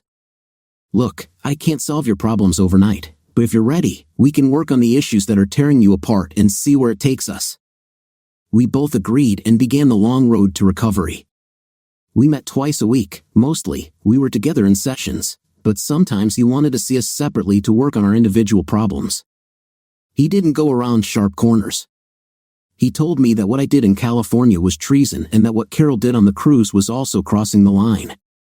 It turns out that my wife also found someone she liked on the cruise and, as she put it, went as far as second base with him more than once. She got a little annoyed when I said that I hadn't heard that expression since high school, but at least we tried. When he asked us where we saw ourselves in a year and in 5 years, we both had no idea, but it got us thinking. When he asked us how much intimacy is too little and how much is too much, we were still on opposite ends of the spectrum. Once a week was too little for me, and 3 times a week was too much for Carol. But we kept fighting. It took almost 5 months for us to achieve our first real breakthrough and another month to iron out the last 2 problems. David was happy with our results, and for the first time in a long time, Carol and I were happy too. Steve, when I received your letter about wanting to go on this cruise, I was thrilled, Lori told me, standing on the deck and looking out at the water. But when you said you were bringing your wife, it dampened my enthusiasm a little, she added, holding my hand. I told her I wanted to go alone, but she said no way after I had to tell her about our last trip together. I replied with a smile. She said you won't share the bed with me this time. Well, if she accidentally falls overboard, I say in advance that it's not my fault, Lori said, kissing me on the cheek. Steve, I can't leave you unattended for a minute, I heard my wife say from behind me as she walked up and kissed me on the lips. And this must be Lori, she said, holding out her hand. I've heard a lot about you, and you're just as charming as Steve said, she added, now looking me over. You know what a flatterer he is, Lori replied. Not really, but he's starting to learn if he knows what's best for him, she said with a smile. Well, shall we go out to dinner? Carol asked. I'm so glad you were moved to our table because I still have a couple of questions about the winery tour that I need to discuss, she said as the two of them laughed, looking at me when I blushed. I was dead meat, and I knew it. Our table in the dining room seated 10 people, and by the time the waiter brought our drinks, everyone was already seated. There were 4 couples, including us, and one good-looking young guy who sat next to Lori. I nudged her with my elbow and gave a thumbs up, to which she hit me in the arm. Introductions were the order of the day as each couple told everyone their names and where they were from. I imagined us as Steve and Diane Moore from the sunny state of Florida as I looked at Lori, who was next in line. That's right, my wife is Diana, not Carol. You see, we finally solved our problems with David's help, just not in the way we both planned, I said. It turned out that we were both on different pages in our lives. Carol had reached a point where she wanted to relax and let life take its course, as long as it didn't interfere with her peaceful lifestyle. She began to enjoy her freedom and didn't want anyone to dictate what she should or shouldn't do, including me. She was more than happy with intimacy every now and then to relieve the tension, but it was overkill when she wasn't really in the mood to even please me. We discussed where we wanted to be in 1 and 5 years and discovered that we weren't even on the same planet. We decided to separate, and now we get along better than when we were together. Carol and I sold our house and divided everything equally. We used the same lawyer, and within 3 months, everything was completed, and we were both much happier. She wanted to do it again for old time's sake, but I told her that while I would love to, I was in a relationship and couldn't cheat on Diana any more than I could cheat on her. You see, a week after our last session, I arrived at Diana's doorstep. We talked and had dinner, but she told me that she would never date anyone from work. I solved this problem by taking days off from my 8 weeks of vacation, cashing out my 401k, and investing in a thriving travel agency. We started dating the next day. I rented an apartment not far from work with the option of renting on a monthly basis, but after 3 months, I moved in with Diana. She dated 2 men after her husband's death, but neither of them lived up to her expectations. Looks like her husband was more than just good in bed. After our 3rd date, with her driving her car, we stopped at her house. Steve, I'm not Carol, and I never will be. I don't like games, and if you have a problem with me, I expect you to tell me so we can figure it out. You and your wife have ruined your marriage, and if we are going to move forward, I will not tolerate what you did. I expect honesty, loyalty, and you to put my needs first, and I will do the same for you. If you can't handle it, there is no point in wasting our time on something that has no chance of success, Diana said. Okay, Diana, tell me how you really feel. Don't beat around the bush. Tell me straight. I can handle it, I said with a stupid smile on my face as I grabbed and kissed her. That was nice, I said, stroking her arm as we lay next to each other. Nice?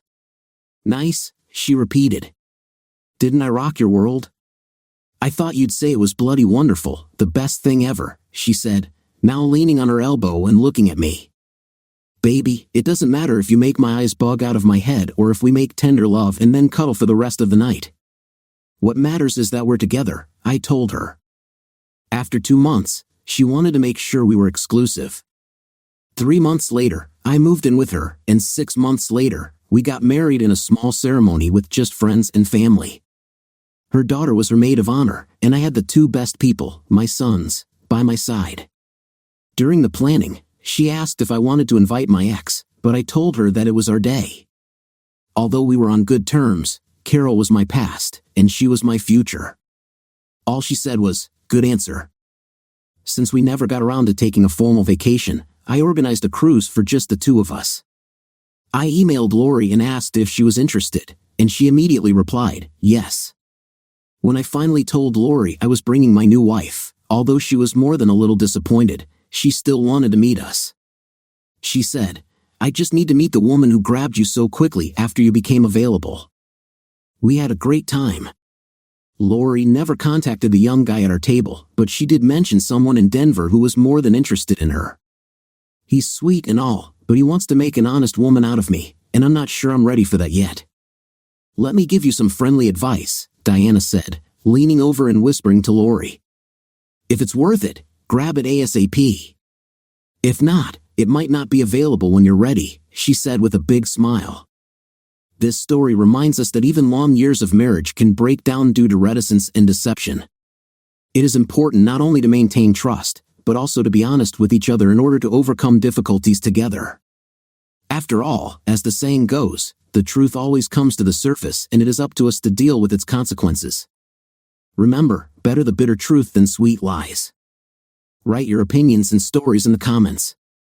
See you for more videos.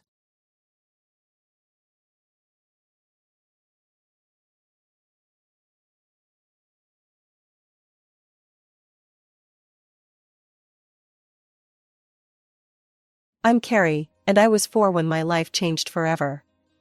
That's when my sister Emily was born, and suddenly, I became invisible in my own home.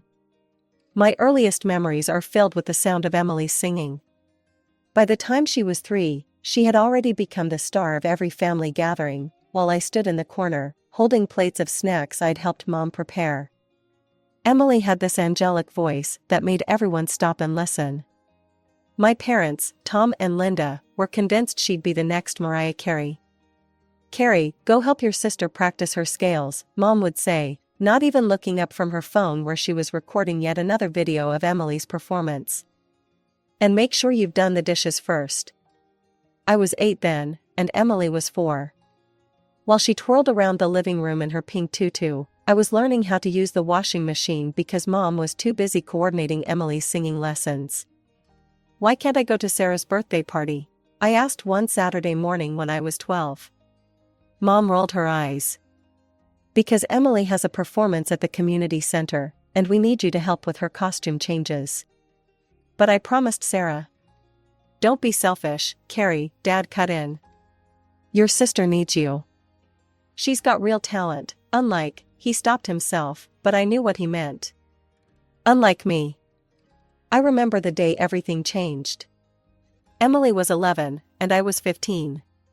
She and her friends had gone to the mall without supervision, something I'd never been allowed to do at that age. They spent hours at the ice cream parlor, ordering Sunday after Sunday, competing to see who could eat the most. The next morning, Emily woke up with a sore throat. It got worse quickly, developing into a severe case of strep that left her vocal cords damaged. The doctor said she might never sing the same way again. I was in the kitchen doing homework when they came back from the hospital. This is your fault, Mom screamed at me. You're her older sister. You should have been watching her.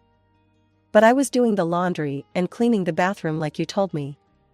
No excuses. Dad slammed his hand on the table. You're grounded for a month. No phone, no TV, no nothing. Maybe that'll teach you to take responsibility. That night, as I lay in bed staring at the ceiling, I made myself a promise. Someday, I'd build a life where I didn't have to live in anyone's shadow. I just had to survive a few more years in this house where I was nothing more than a servant and a scapegoat.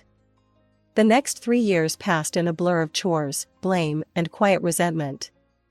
Every time Emily got into trouble, sneaking out, skipping classes, or borrowing Mom's credit card, somehow it circled back to being my fault. The acceptance letter from State College sat on the kitchen table between us, next to Mom's meatloaf. I'd chosen dinner time deliberately, they couldn't easily escape the conversation. It's the most affordable option, I said, trying to keep my voice steady. The tuition is reasonable, Anne. We don't have the money, Carrie. Dad didn't even look up from his plate. Emily snickered from her seat. Maybe you should have developed some actual talents, instead of just doing chores all day. You could take out a loan for me, I pressed on, ignoring her. I'll write you a receipt, promising to pay back every penny once I graduate and get a job. Please, this is important to me. Mom sighed that martyred sigh she'd perfected over the years. Honey, we're not taking out any loans. College isn't for everyone. Why don't you look for a job at the mall? Or maybe that new cafe downtown?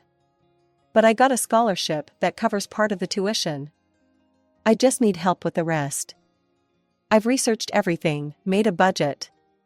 Enough, Dad's fork clattered against his plate. We said no loans. End of discussion.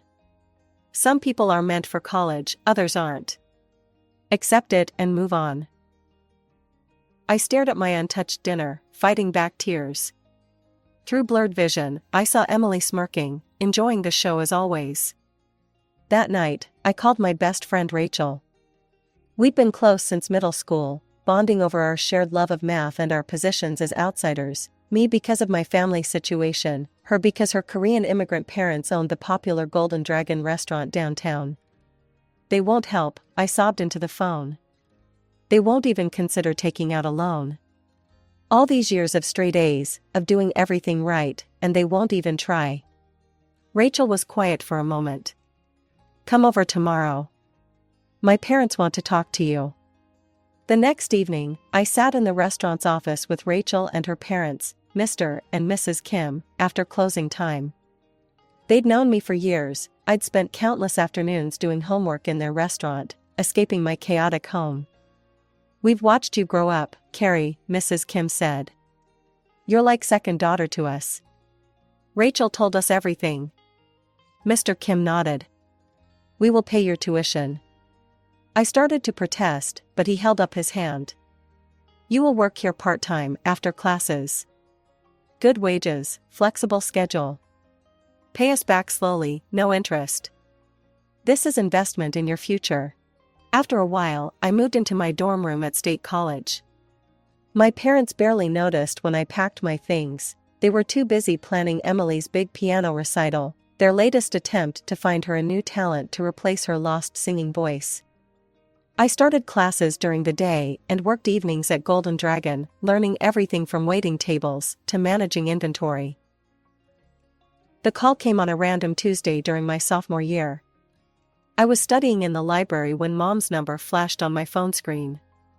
For a moment, I just stared at it, my heart racing. We hadn't spoken in months. "Hey, sweetie," she said, sounding distracted.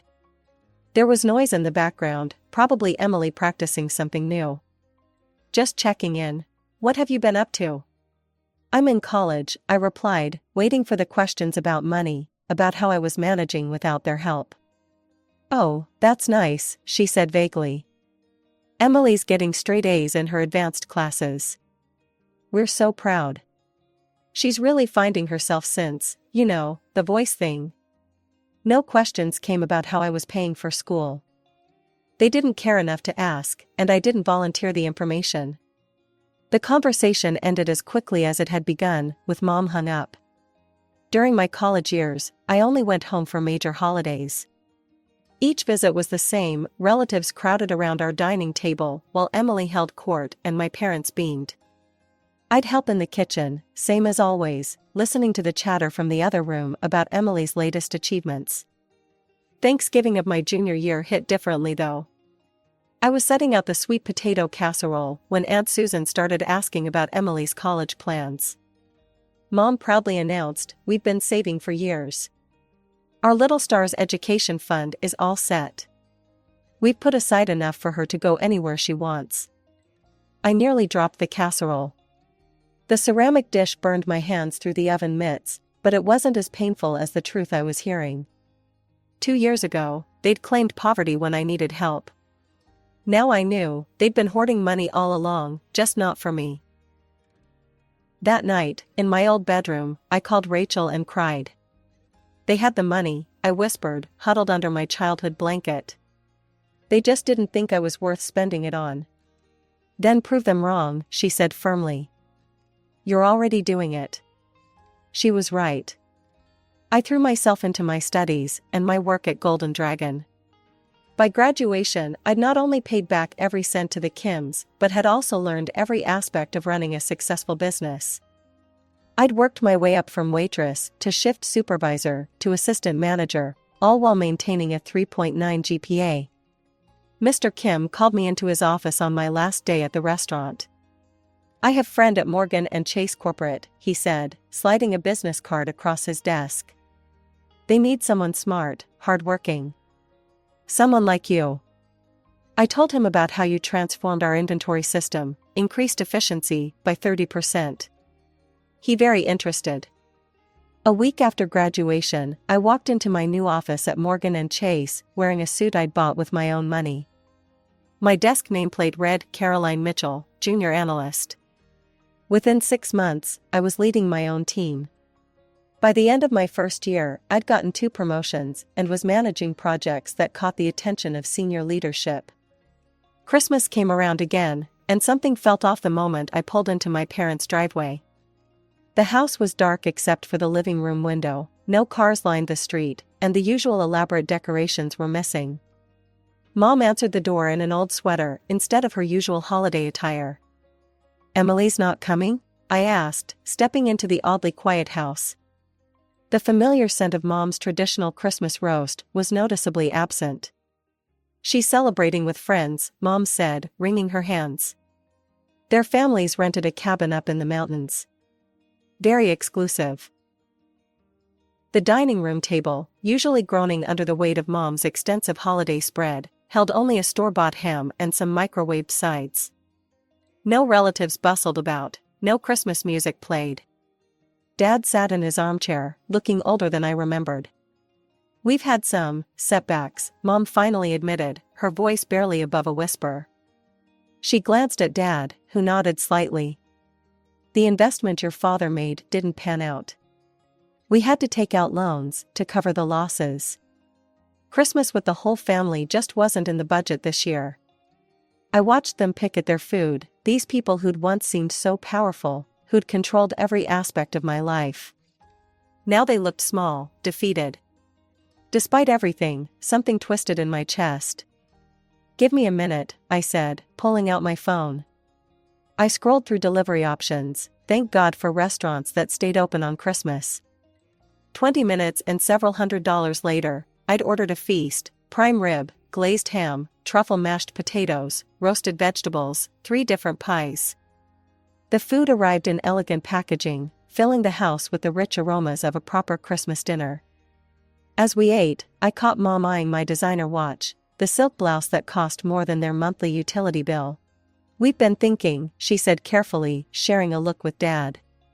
"Since you're in such a good position now, maybe you could help us out? Just temporarily, until we get back on our feet." I studied them over my wine glass.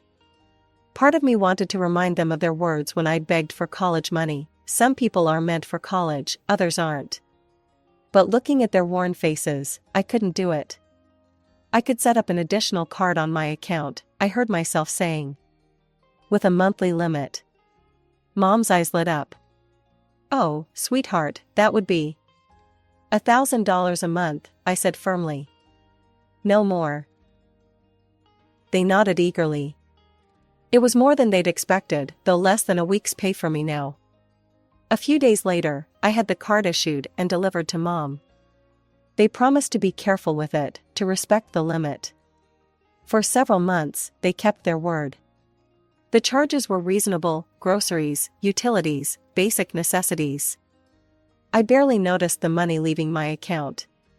Sometimes, reviewing the statements, I'd see charges from the grocery store where I'd worked one summer during high school, trying to save for college. The irony wasn't lost on me. 2 years passed, and I foolishly thought things were getting better. The monthly allowance had created a rhythm to our relationship. Mom would call to chat about their expenses, and somehow that evolved into actual conversations. Or so I thought. Emily and I even started talking again, though her competitive streak hadn't changed. Every time I mentioned a work achievement, her smile would tighten, her eyes would narrow just slightly, telltale signs I remembered from childhood. "Senior project manager? That's nice," she'd say, in the same tone she used to dismiss my high school achievements. "I'm actually up for promotion at Wilson & Company. It's a smaller firm, but very exclusive. Not everyone can handle the pressure there." Mom and Dad couldn't stop talking about Emily's new boyfriend, James. "He comes from such good stock," Mom would gush during our monthly calls. "His parents own that real estate company downtown." The monthly charges on Mom's card had stayed reasonable all this time: groceries, utilities, the occasional dinner out. Normal things, expected things. I'd even started to feel good about helping them, like maybe this financial support was healing our fractured relationship. Then came the Instagram post that shattered everything. "Paradise with my loves. Engaged, Hawaii, blessed," Emily's caption read. The photo showed her and James on a pristine beach, our parents and us beaming beside them. Mrs. Anderson, James's mother, wore a designer sundress. Mr. Anderson stood proudly next to his son, one hand on James's shoulder. My finger froze mid-scroll. When had this happened? Why hadn't they told me? The next post made my blood run cold, so grateful to Mom and Dad for making this magical engagement trip possible for everyone. They insisted on treating both families to this dream vacation. Best parents ever. Sponsored by Love. Something clicked in my brain. I opened my banking app, hands shaking. There they were, the charges on Mom's card, far exceeding the monthly limit I'd set: 6 round-trip first-class tickets to Honolulu, $12,400, Grand Wailea Resort, 3 Ocean View suites for 7 nights, $18,600, welcome dinner at Morimoto, $2,800, couple spa treatments, $1,200, sunset sailing excursion, $1,600, private beachfront dinner arrangement, $3,500. They'd used my money to fund their secret family vacation, one I hadn't been invited to. They'd thrown an elaborate engagement celebration for Emily and her future in-laws, all while excluding the person who was actually paying for it. My hands were shaking so badly I had to try 3 times to dial Mom's number. 1 ring, 2 rings, 3. Hello? Mom's voice was breezy, casual. Hawaiian music played in the background, along with the sound of waves and clinking glasses. Laughter. I recognized Emily's distinctive giggle. Where are you? I kept my voice steady, professional, the same tone I used in difficult board meetings when dealing with hostile clients. Oh, honey. She hesitated, the music growing fainter as if she was moving away from the party. Your father and I just decided to take a little break. Get some rest. You know how hard things have been lately. A little break? I pulled up the banking app again, my free hand clenching into a fist. At the Grand Wailea Resort? With Emily, James, and his entire family? That kind of break costs over $40,000, Mom. My $40,000. Silence. Then muffled voices. Mom was covering the phone, but I could still make out fragments. She knows. What should I? Emily, maybe you should. Mom, why did you use my card to pay for everyone's trip? And why wasn't I invited to my own sister's engagement party? More muffled conversation, then rustling as the phone changed hands. When the new voice came on the line, Emily's words dripped with contempt. Listen, Miss Executive, she sneered. You're not needed here. You're not even family anymore, just a walking ATM. We don't want you here ruining everything with your little success story. Nobody wants to hear about your precious career while we're celebrating my engagement. The words hit like a physical blow, but I forced myself to stay calm. That ATM just paid $20,000 for your little party. Another $20,000 for the flights and extras. That's my money paying for your perfect family moment. Yeah? Emily laughed, harsh and cold. Well, that's what you're good for, isn't it? You keep working your fancy job, and we'll enjoy spending your money. It's the only thing you're useful for anyway. Always was, even when we were kids. At least now you're finally serving a purpose. The line went dead. I tried calling back immediately. No answer from Mom. Straight to voicemail. I tried Dad's number, same thing. Emily's phone rang once. Before going to voicemail, she'd declined the call. Within minutes, notification after notification popped up on my phone. User has blocked you on every social media platform we shared. My parents' profiles disappeared first, then Emily's. A single message came through from Mom before she blocked my number. We're all tired of your attitude and jealousy. Just leave us alone. You've ruined enough special moments for Emily. I stared at the message, something cold and hard crystallizing in my chest. My hands weren't shaking anymore as I opened the banking app again, this time navigating to the travel reservations section. Each click felt like breaking another link in the chain that had bound me to their abuse for so long. Click, the hotel reservations for 3 luxury ocean view suites, cancelled. Click, the couple's massage packages and sunset sailing excursions, cancelled.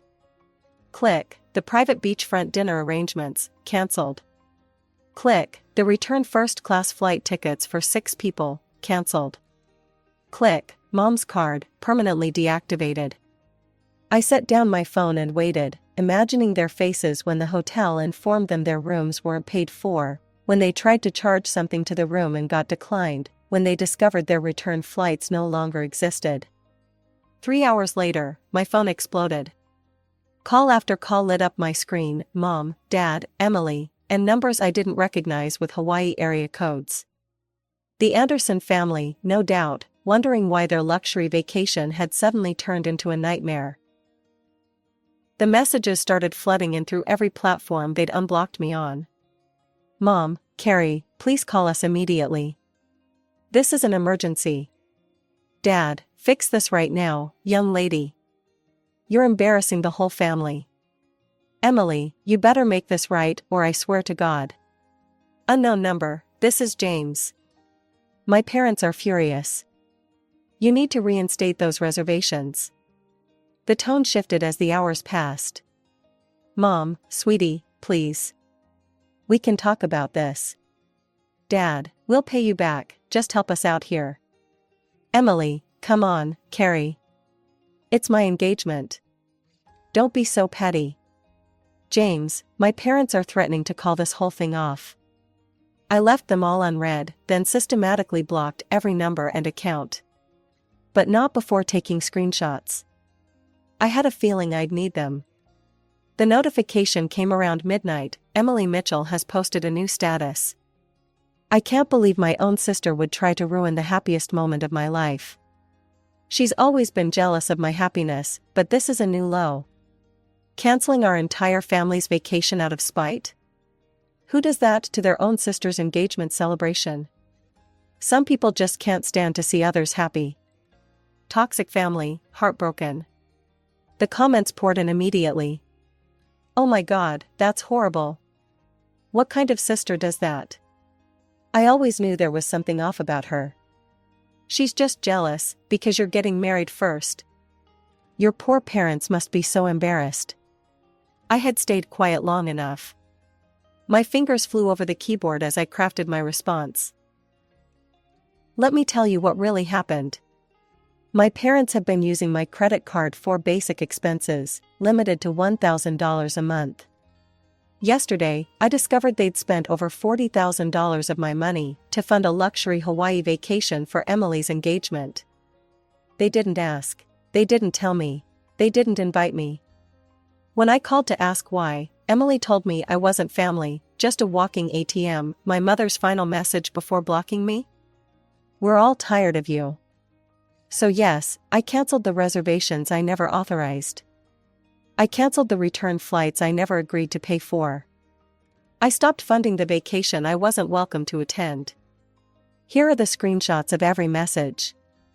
Here are the credit card statements. Here's the truth about your poor Emily and her ruined engagement party. Judge for yourselves who the toxic ones really are. The tide turned immediately. Comments shifted from condemnation to support. Oh my God, Emily, how could you? Using your sister's money while excluding her? That's cruel. Those poor Andersons, getting caught up in this family's drama. Carrie, you did the right thing. Stay strong. The aftermath unfolded like a slow-motion train wreck. Through mutual friends and social media, I learned the full extent of the chaos I'd unleashed in Hawaii. My parents had to borrow money from 3 different friends just to book economy flights home. They'd been forced to check out of the Grand Wailea resort in front of all the other guests. Emily had thrown a tantrum in the lobby that ended up on TikTok. The real explosion came when the Andersons realized they'd have to pay for their own accommodations. They'd been promised a fully paid luxury vacation, only to discover they'd been caught in my family's web of lies. We trusted you, Mrs. Anderson apparently screamed at my mother by the pool. You said you were taking care of everything. Do you have any idea how embarrassing this is? Emily, true to form, made everything worse.